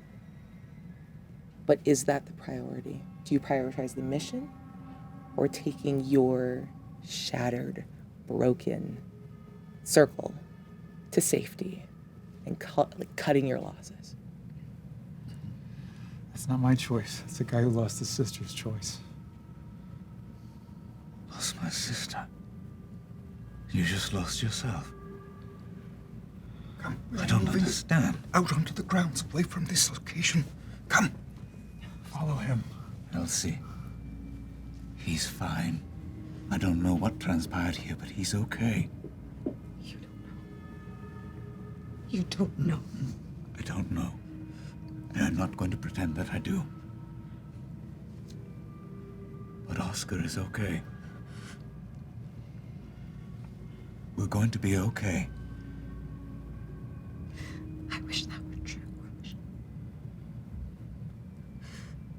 And I think I'm going to start booking it in another direction.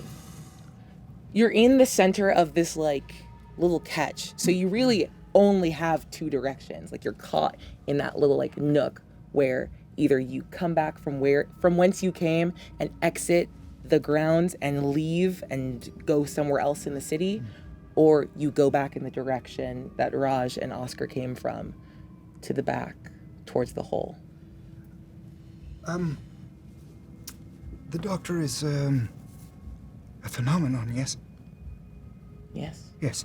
As she begins to leave, I'm going to use my occultist ability, speak their language, and I start to speak simple words in Old Fairen that reverberate in a barely noticeable, unnatural way. And in the base of your skull, you understand me to be saying, come back. You are not alone.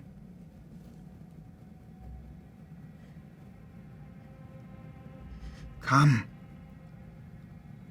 Slowly, I'm going to, very much against my will, turn back around and look at Cosmo. Then let's go. Now. We have to leave. Go into the hole. We're No. going to the hole. No. We didn't come all this way. I didn't die for nothing. I'm not losing more people I love because we're not ready. Do you understand? We're not even close to full strength. As it is, there's no chance. What are you talking about? We're fine. We're fine. She's broken in spirit. I don't even know what's happened to you. Doctor, I think Elsie's strength speaks for itself.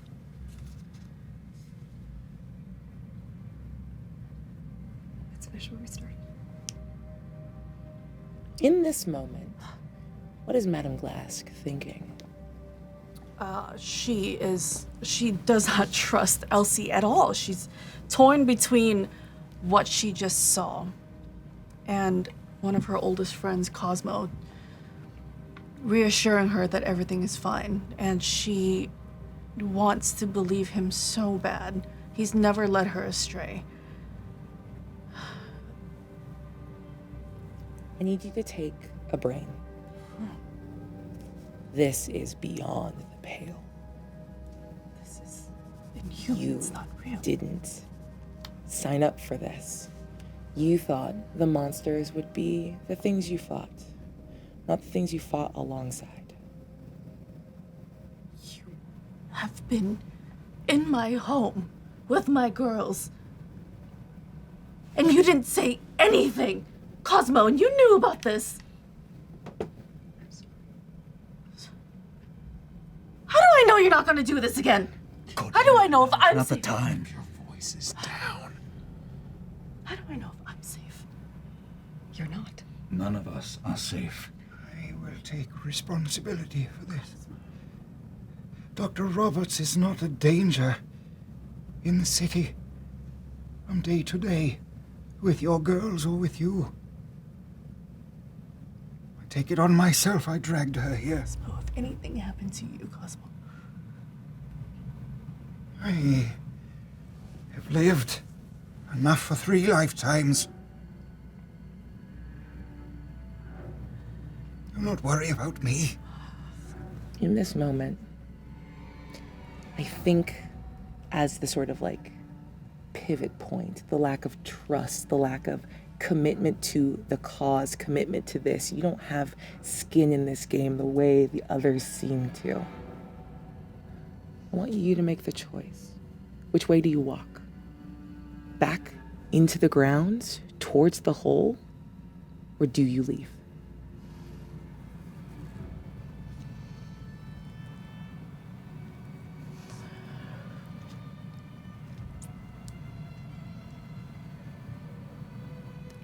I walk back in. I trust. Cosmo, you're the longest friend I've had. And if anything, I will be there to make sure you're safe. Dear, I don't want you to do anything you don't have a stomach for. But this is why Candela shines in the dark for so many centuries. If not for us, what will keep the dark at bay?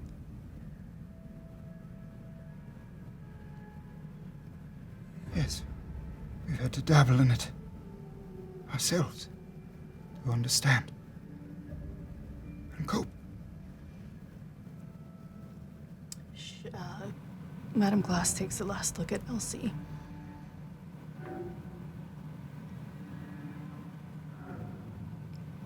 So we finish what we've started then.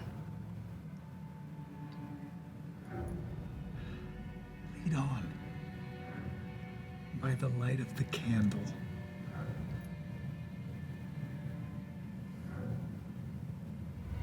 That's what you came here for, Roger. Is it?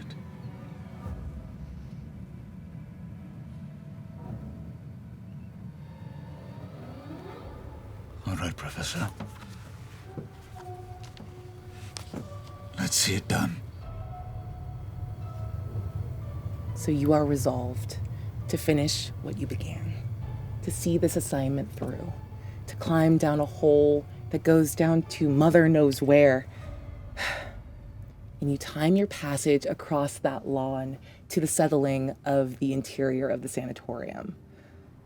You make quick work using some clever use of rope. Everyone makes it down, yourself included, past the dirt, down the slope, past that broken-in stone that you realize is the collapsed ceiling of some unadorned, unimportant hallway in an old Fairen building. Now, in a city like this, that's so obviously and celebrated for being built on top of the ruins of what came before, this would be unremarkable. But I need... Cosmo, Yes. can you make a focus roll for me? Of course. So that's one of mine, yes. I will go just a straight roll as it is. With my archaeological experience, is this something that I can support him with? Absolutely.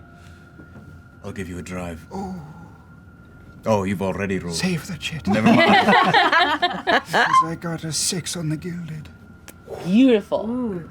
A full success, and as your circle deals with how to lower you and your chair down, you begin to think, you spread out where you are and the mental map that you have of Old Fair beneath. And though there are places due east of here between the Seidel and the Stentorian River, so many Sites in Oldfair sit underneath Groundswell and Hallow Harbor and the Eaves and South Soffit. But to your recollection, you do not know of any Oldfairan sites that sit underneath the Sidle. And yet, you are all down there. You hear it. You see it. You are in an unadorned tunnel, some attic caved in a bureaucratic building, hallways extending in every direction, and down littered by your feet, along with 2,000 years of uninterrupted dust and detritus, you see the corpses of 5 other patients. Their hands destroyed, broken down to nubs, missing fingers, beaten away as they spent their lives clawing, excavating, getting down, following orders from the nun, the maw. And they lie here, spent and forgotten. And you all see a mess of footprints heading off to the left, down a series of dark halls. You make your way carefully, as quietly as you can, until you hear it a little clearer. Thumping, scratching, knocking. The sounds of further excavation down and away, and low voices. You make your way. And then you feel it, you know it. You're just around the corner from whatever this is, whoever's down here, whatever's going on. It's so loud. The beating, the scratching, the clawing, not with tools, but again, that wet flesh being flung against stone and wood and ancient history. They don't hear you. They didn't hear you coming. So you have a moment now before whatever happens, happens. What do you want to do?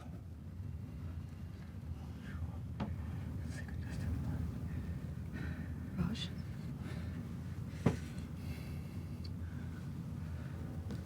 This circle is not broken, but it is most certainly bent. My sister Attica suffered a fate very similar to these chained servitors, and I need you to know the little bit that I've found. Oldfair specialized in ferocious weaponry. Yes. One of their weapons that they found a way to control was famine. Using dark forces, they turned locusts into flesh-eating, venomous spirits en masse. In the other lands, the remains of those barren fields were walked by children whose parents had been annihilated. The Great Maw comes from the despair of starving children. To that end, if we go in there with doubt or the crumbling of hope, we will never succeed.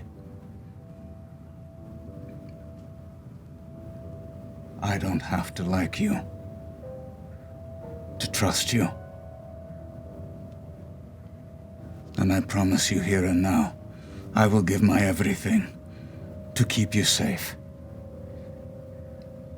It is not an easy burden that Candela bears. We have carried it for centuries, and more.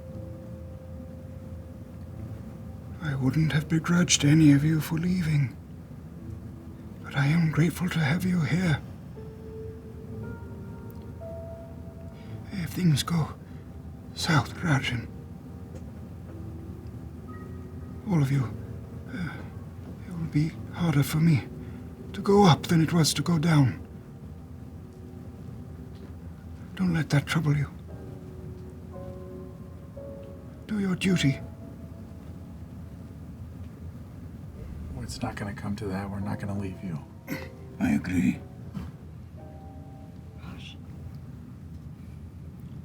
What's on the other side of that door?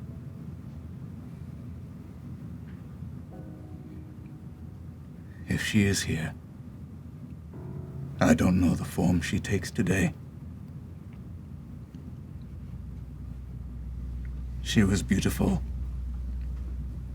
And then she was toothed horror, like nothing I've ever seen. More insect than person.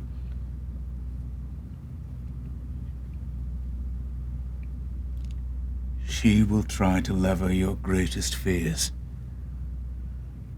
and your deepest mistrusts.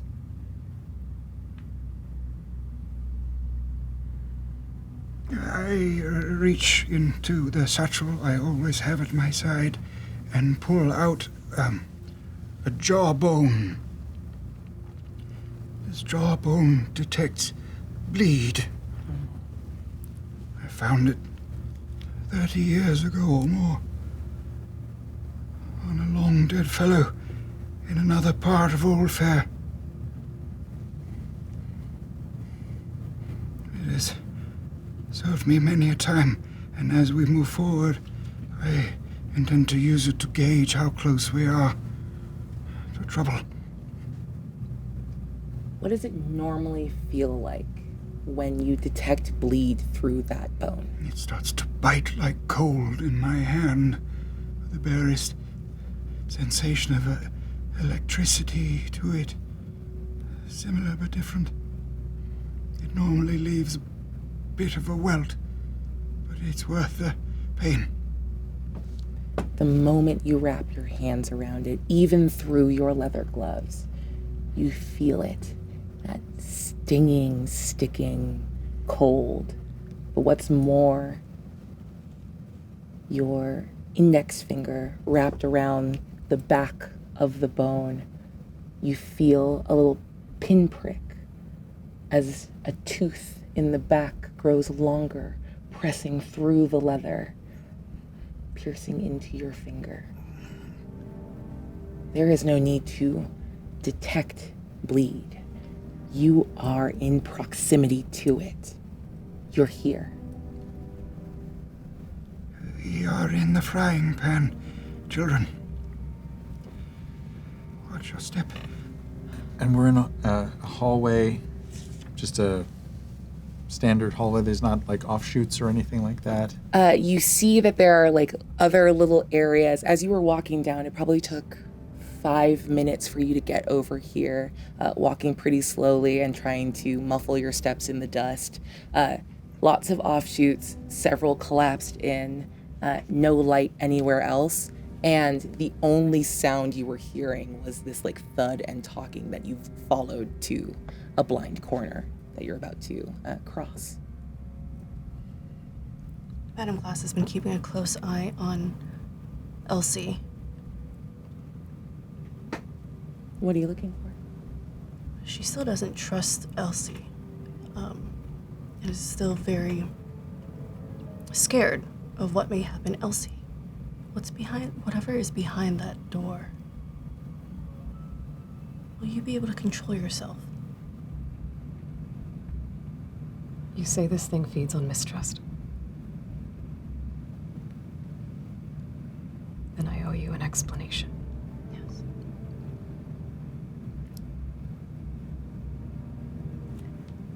I'm dying.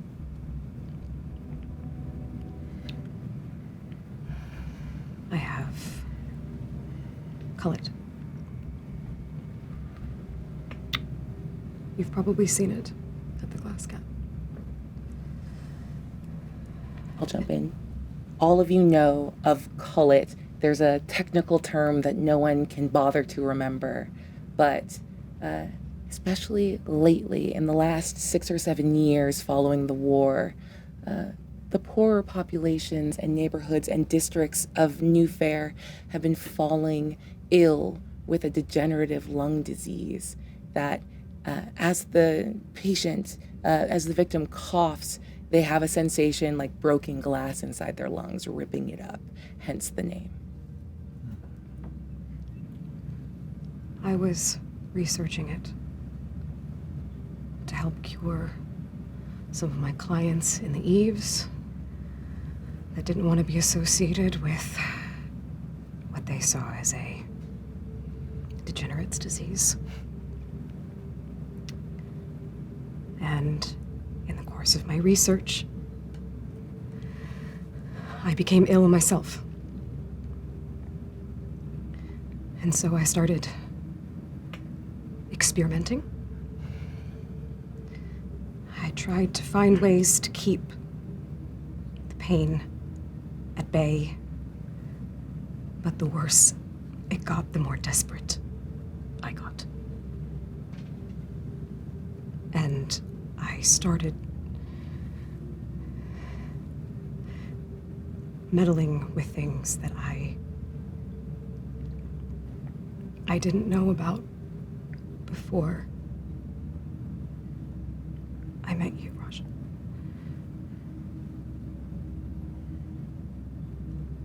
And I became something unrecognizable. That beast out there. Yeah. You need to just take a break. Ooh. At hearing this. And having said that, go ahead and empty your beast pool as it resets. Beast pool? You don't have a beast pool? I mean, it's more of a kiddie pool. And now that you're returned back to life, if you have any body marks, go ahead and remove them. I do not, since the good doctor already healed me. I have spent my time in Candela only around Cosmo and Oscar. Because I know I'm a liability, I know I'm dangerous. And I've been able to control it until you came back.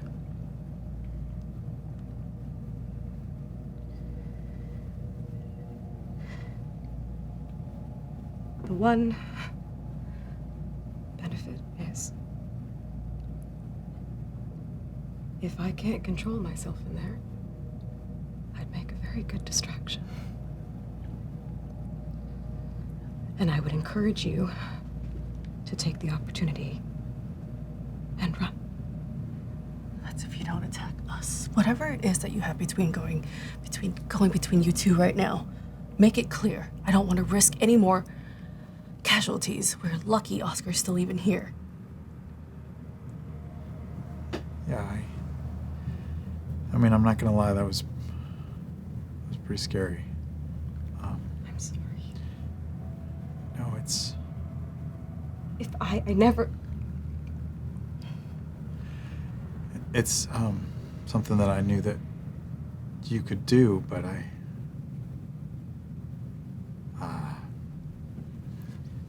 it hurt, just the same. And you were tasked to protect me and the girls. And I will, and I do.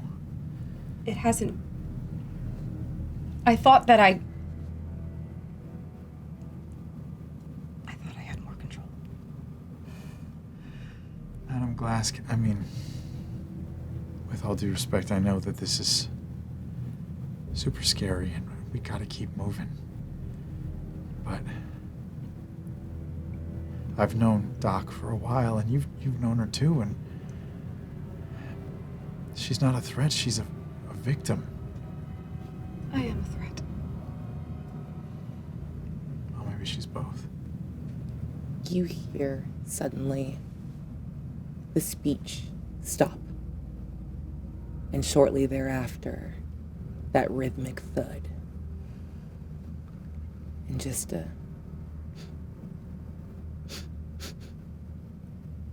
quietly from around the corner. We have no choice. Figure it out. Get behind me. Should we, I split up. I'm sorry, I'm honestly, I'm having trouble thinking too clearly right now. Someone just tell me what to do. Can I... Ooh, I shouldn't do that. Never mind. I'll take a brain mark if I do that. you feel like you're ready to do something. I'm going to wheel on an angle slowly while they're having their debate and try to look around the corner. Yeah. Go ahead and give me a survey roll. Oh, I'm not good at that. But I'll burn a dryer and adjust my weight. Oh. Yes! Put on my action glasses. Sport mode. Yes. Oh, I love them. Goes into sport mode. Okay. Incredible. This was going to be a high stakes roll. And now. So this is survey. Yes. And with a drive, it's just a straight roll. Yes. And I will let you know the expectation setting here is on a miss, you will be spotted.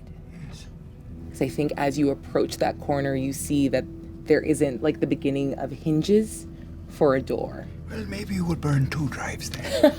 Can I give him an assist? I'll be at the back of the chair and kind of help ease him out so that if he tells me to, I can pull him back in cover. Yeah. Is that a third?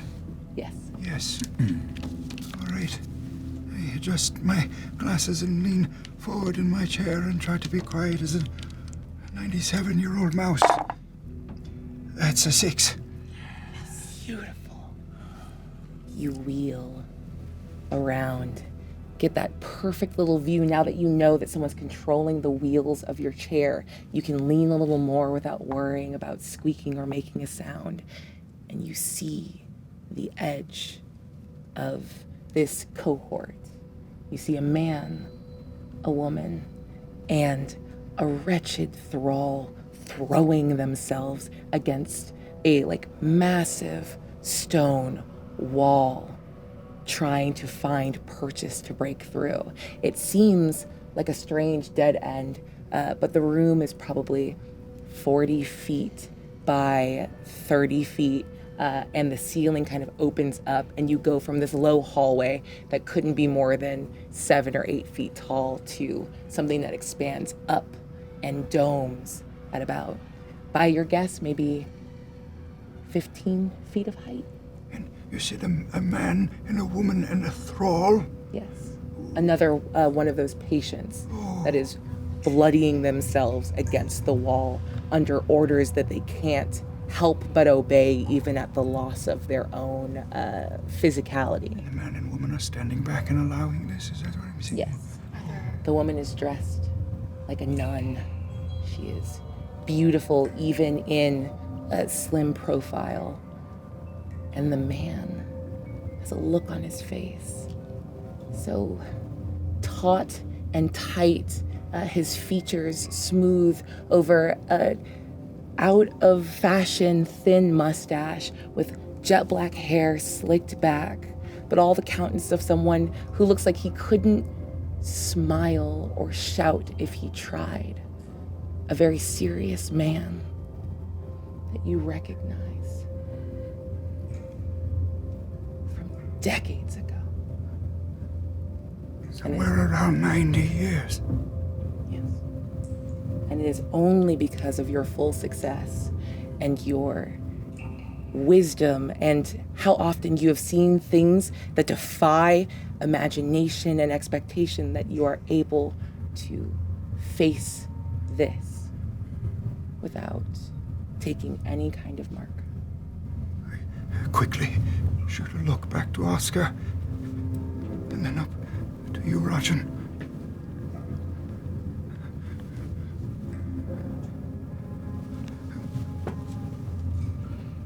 Ease him back.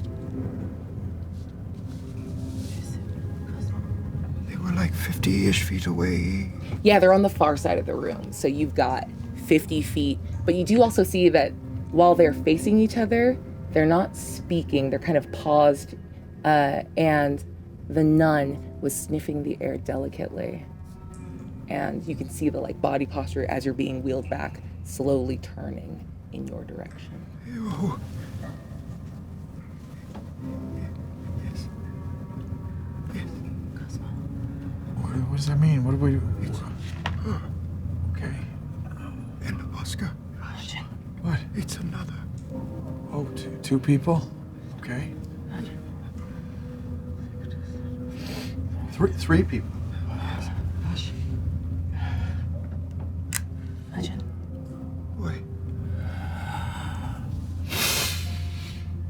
Do I understand what he just did? You absolutely do.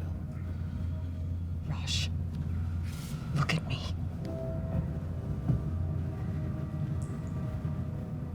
I'm so sorry, little bird, that you had to keep this secret on your own.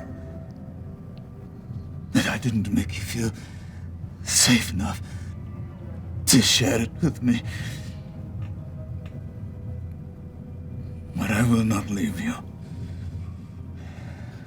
We can't handle this if you are on that. You might as well come in. I know you're there.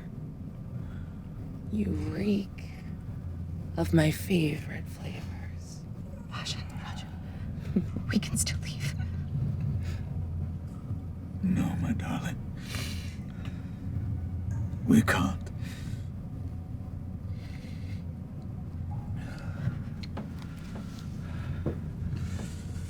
I'm going to ready my core sampler and the acid vial that I prepared to open up a lock.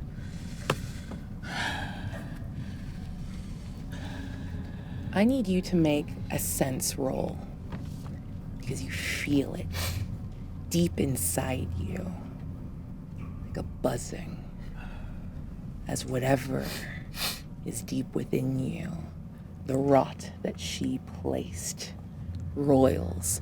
And though after long years you have believed that you are the master of your monstrosity, they know their mother, and they're so close. I'm going to add to drive. Oh, can I do that if I have nothing in sense? Yeah, you can. Burn the sense now.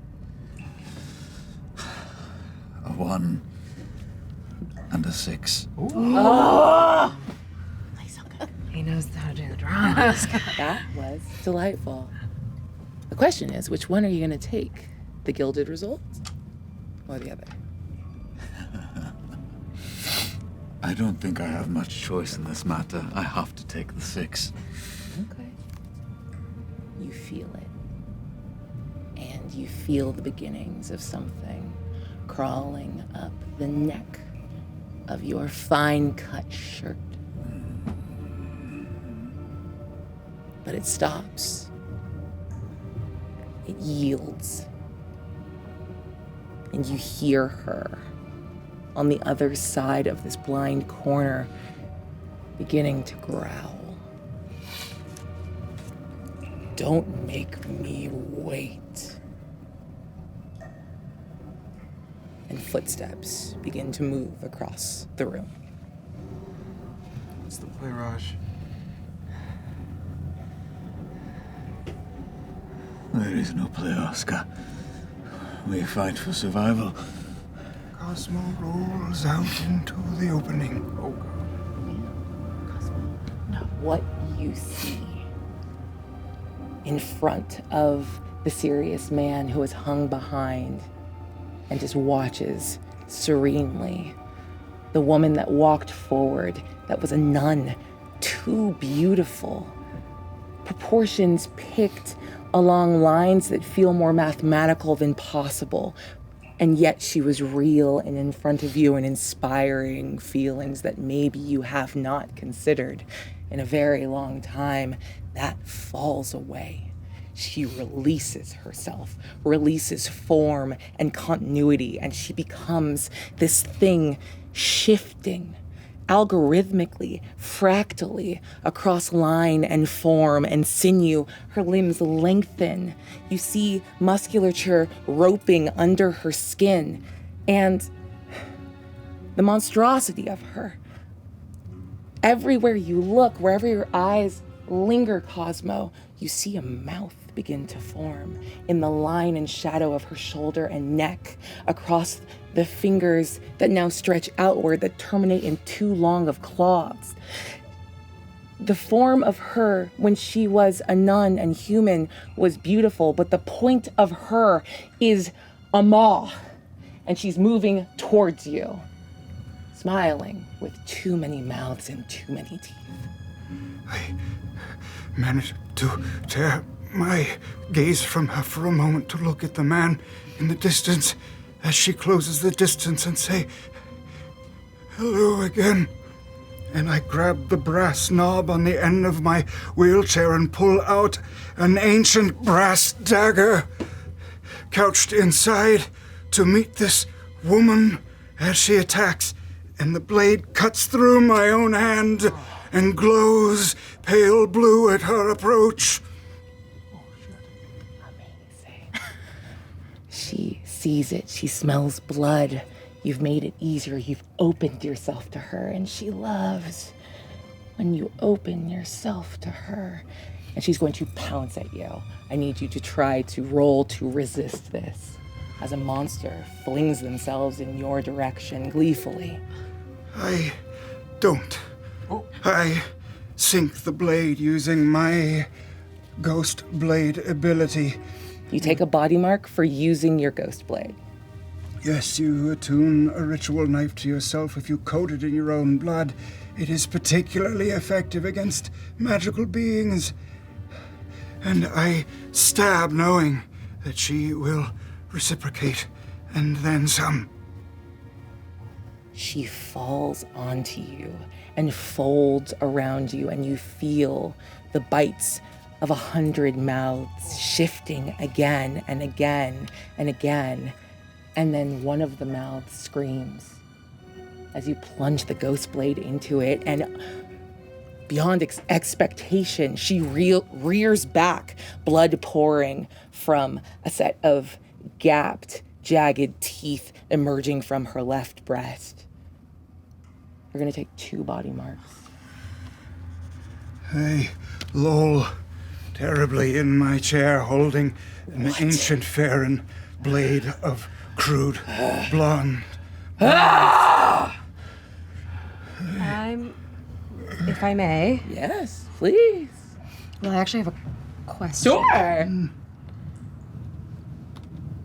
At this point, does Elsie have the capability to bring out the beast on command?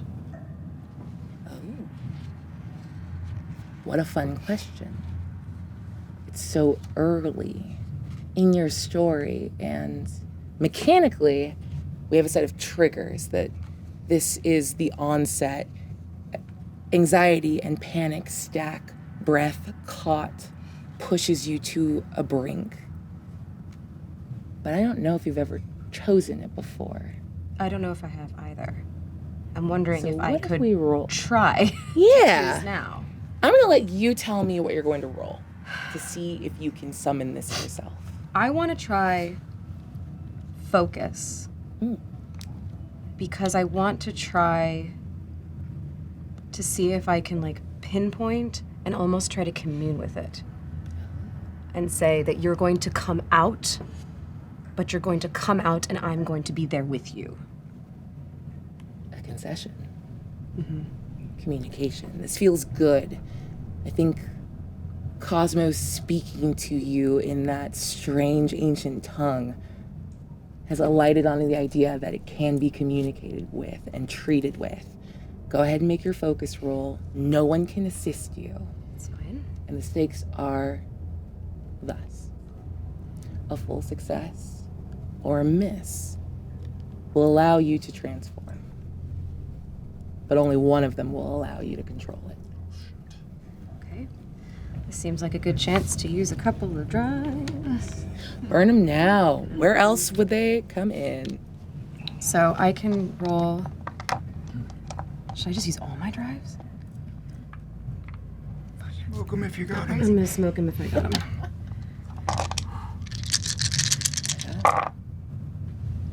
I got a success. A 6. Amazing.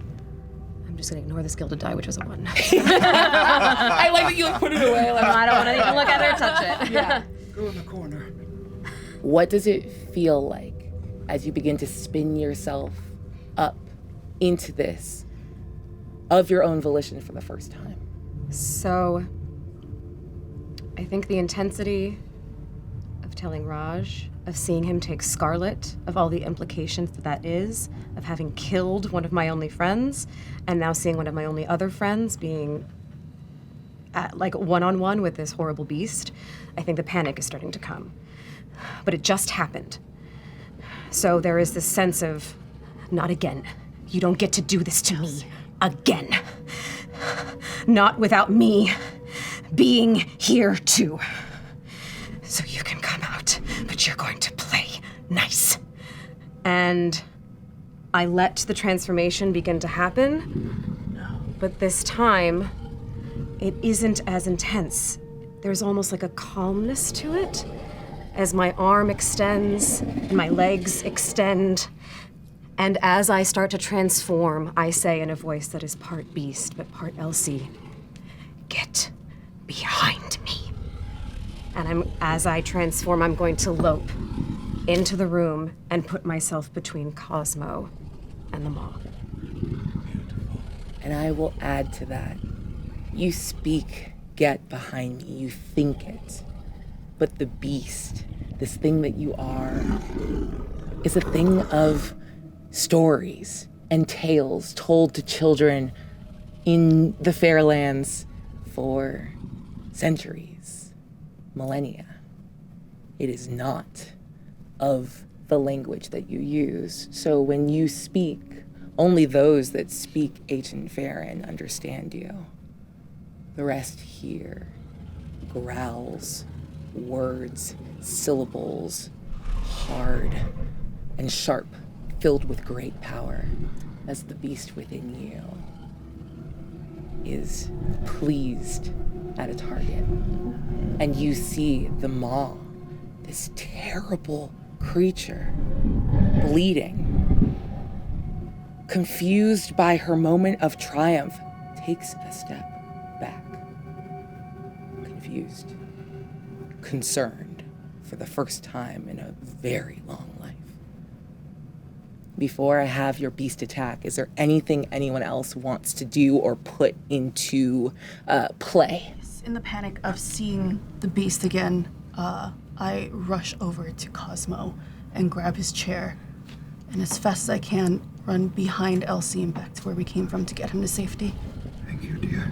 Yes, Cosmo. Thank you. Are you all right? I have seen a few better days. I take off my shawl and I start compressing his wound. Stay still. It's crimson in seconds. Anything from over here? I am seeing Cosmo attacked and seeing Elsie change. My instinct is to react, to pounce, to fight back. But just weirdly, I just don't know what to do. I reach for something at my hip, and there's nothing there. I'm just a little confused. It's like I've forgotten how this all works. Yeah. And so for a moment, I'm just sort of looking around, dumbfounded at what's going on. I will say, in that moment, as you search and look and assess your group and assess the room, you make eye contact with the serious man. And he narrows his eyes and recognizes you. Do I recognize him anymore? I think there's a lot of things that you in that space have agreed to trade away. But I don't think there's any world in which, even if you thought in that moment it was important to forget and move on, whatever was in there with you knows that it's too important to forget. You could forget the name of the ship, anyone else in that crew, the people that you traveled with and worked with and performed with. You could forget every other member of your family, and maybe there are some there that you have, but you are not allowed to forget this man, because he is why you're like this. Seeing his face and his stupid mustache that looks just like mine right now. No, it's very thin. Yours is like, it's fashionable. You're giving Peaky Blinders. I'm just overcome with shock and rage, and I guess I'll step forward and I will focus myself, and I will just take a ready stance in case he comes closer. But my eyes are locked on him now, not on the crazy mouth woman. Yeah. Good. Rosalind, I need you to take a bleed. You are next to her. It's undeniable. All of the old history comes crashing back in you and through you, not as trauma remembered, but trauma lived in this moment.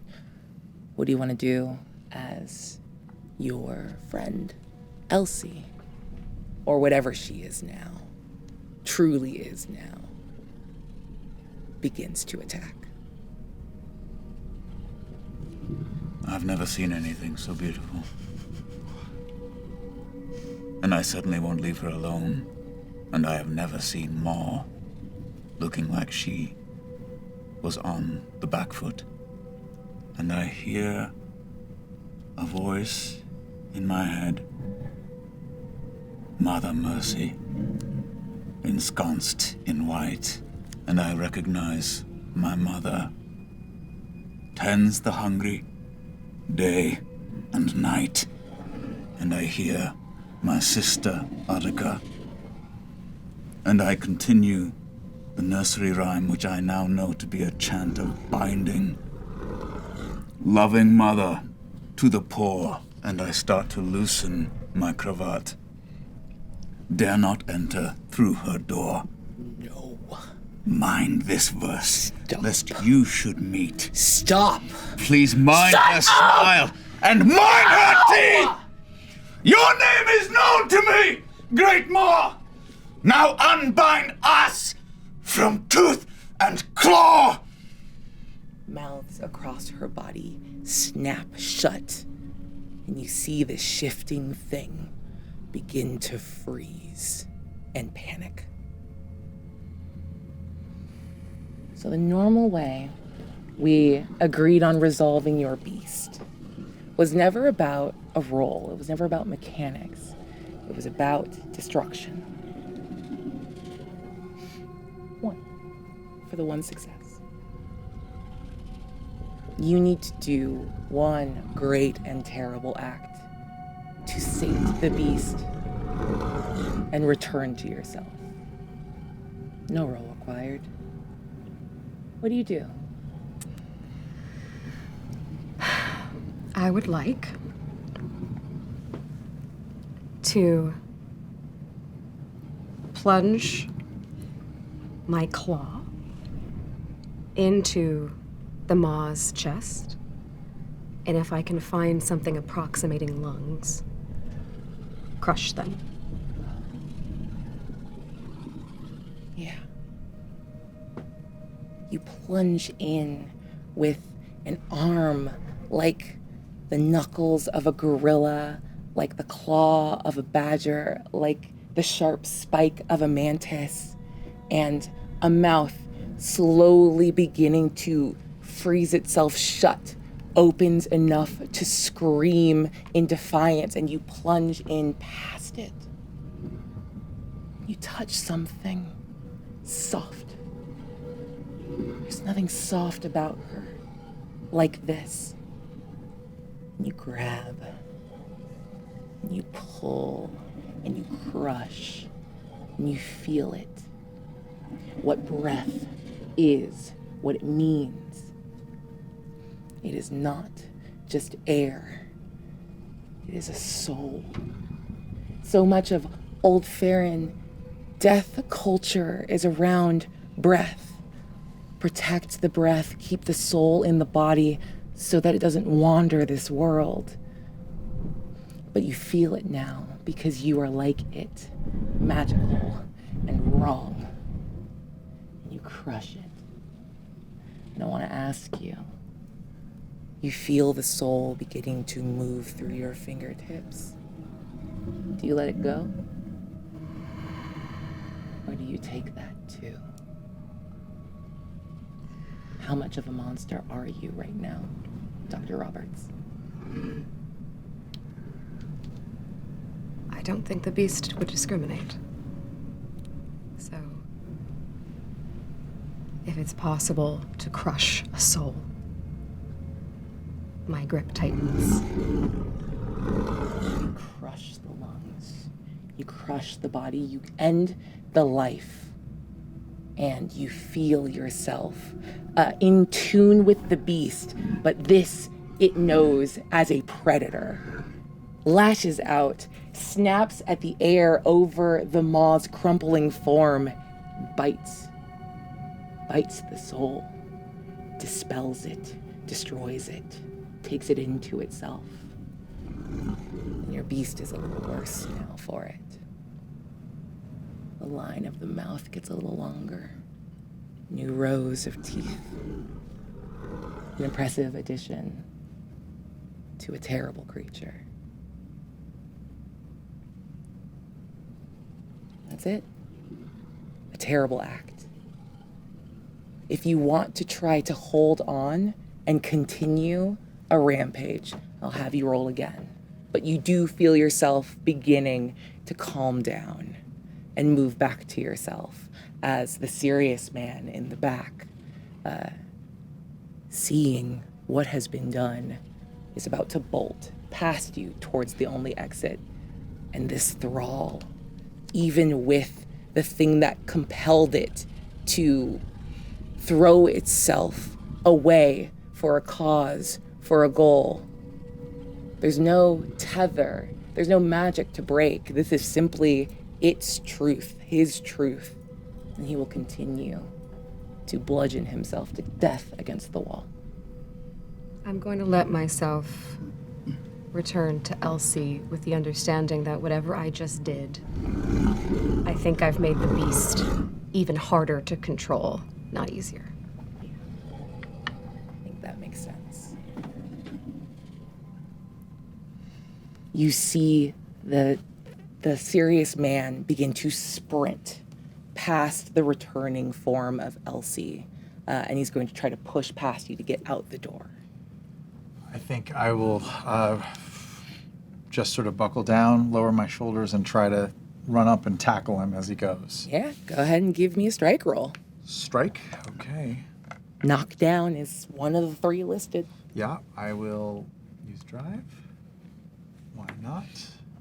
I will say in this moment, you are tending wounds. If there's any way anyone else wants to assist in this moment, you can. I'm going after the serious man. Okay.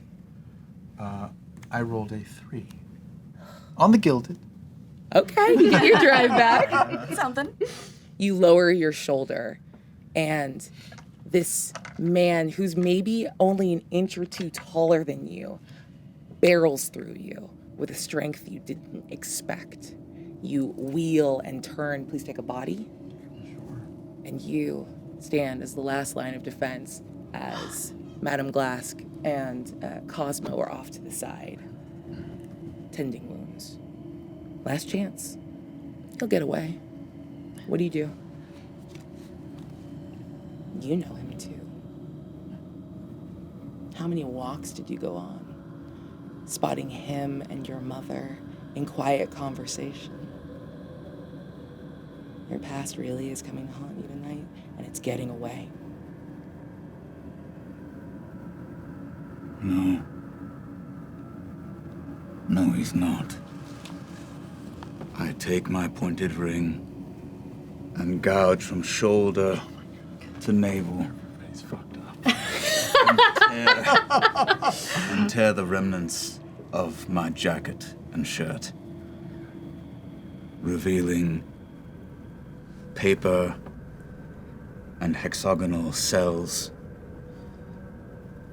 a hive built into my body. What the fuck? I reach for the serious man, specifically his legs, and I tell my children to feed. Children? What the fuck? These locusts, this sign of pestilence that was inflicted on you by the creature once known as the Great Maw. So long you thought it was a plague, a curse, a punishment for being too young or naive, not strong enough to stand up against her. But over time, an affliction can become a part of you. They are yours.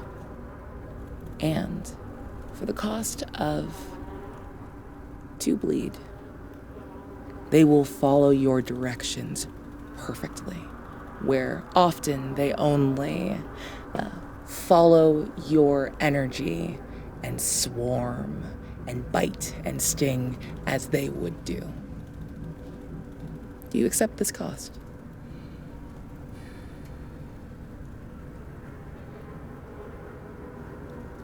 As I direct my host, parts of the hive crumble, and 2 runes on my tattoos burn into scars.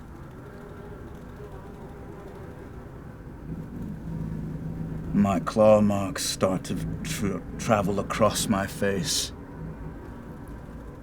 entering the eye, where something other moves. And I collapse, knowing that I've done all I can. And it will be enough.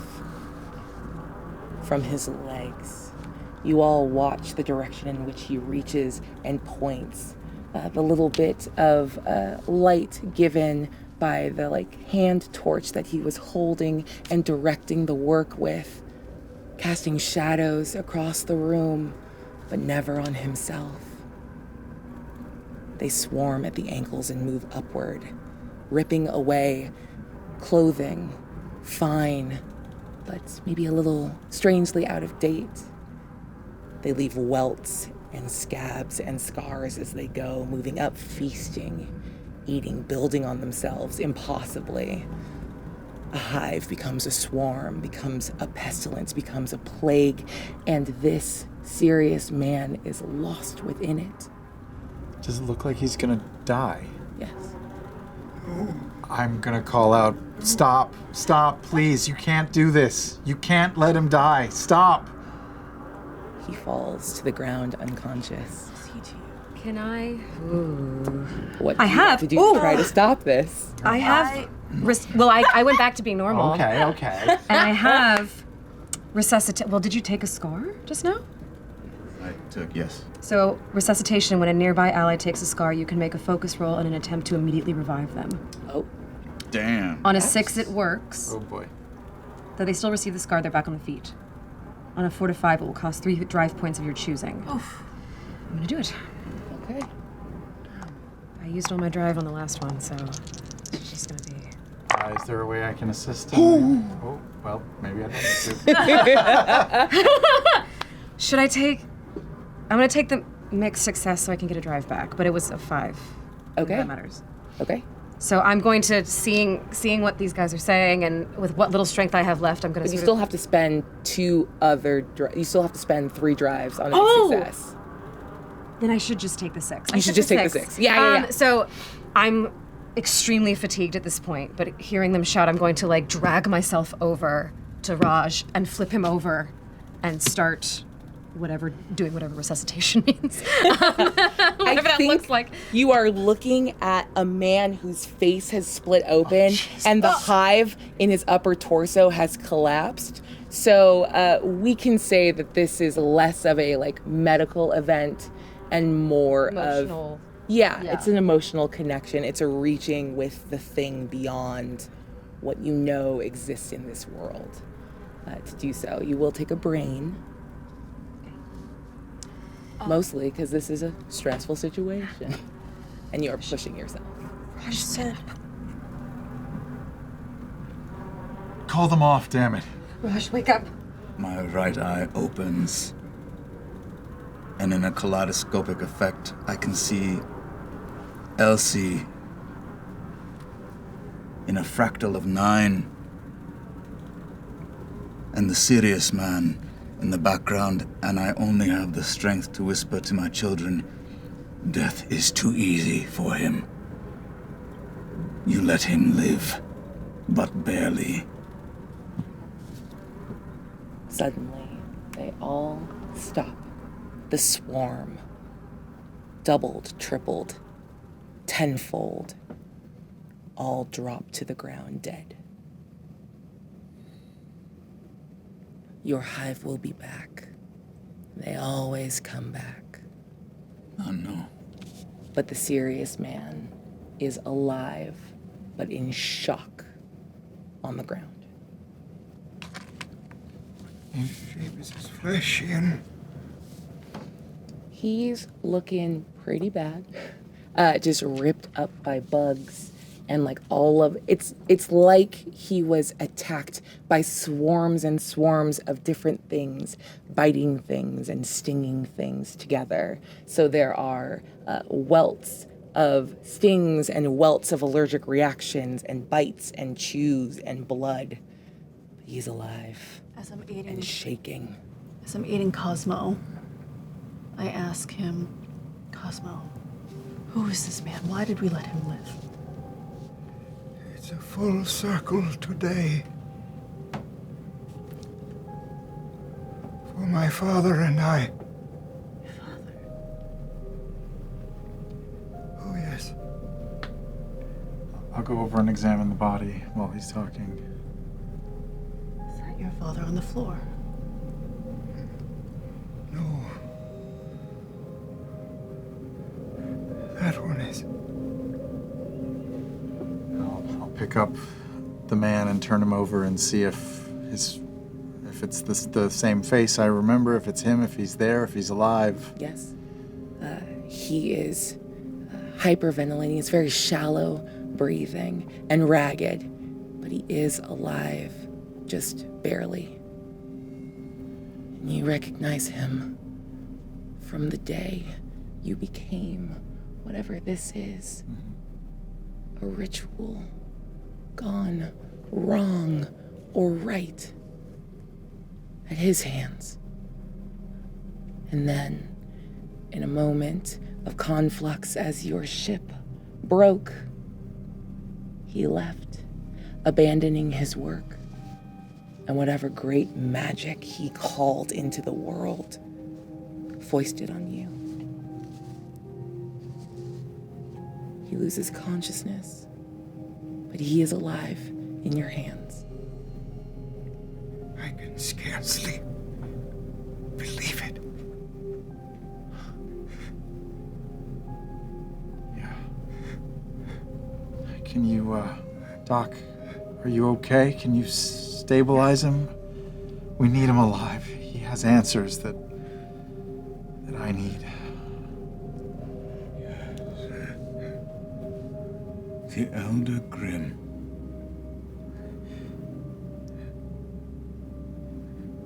I'm going to look at Raj, kind of take his face in my hands and check him.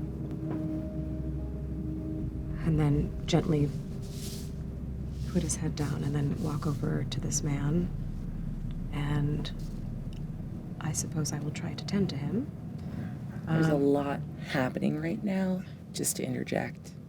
He is stabilized, but bleeding out in his chair. Oh, Cosmo is? Yeah. Let's do that first then, huh?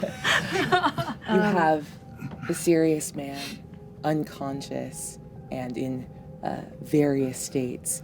He's been brought back, but has taken and is showing signs of damage that stagger the imagination.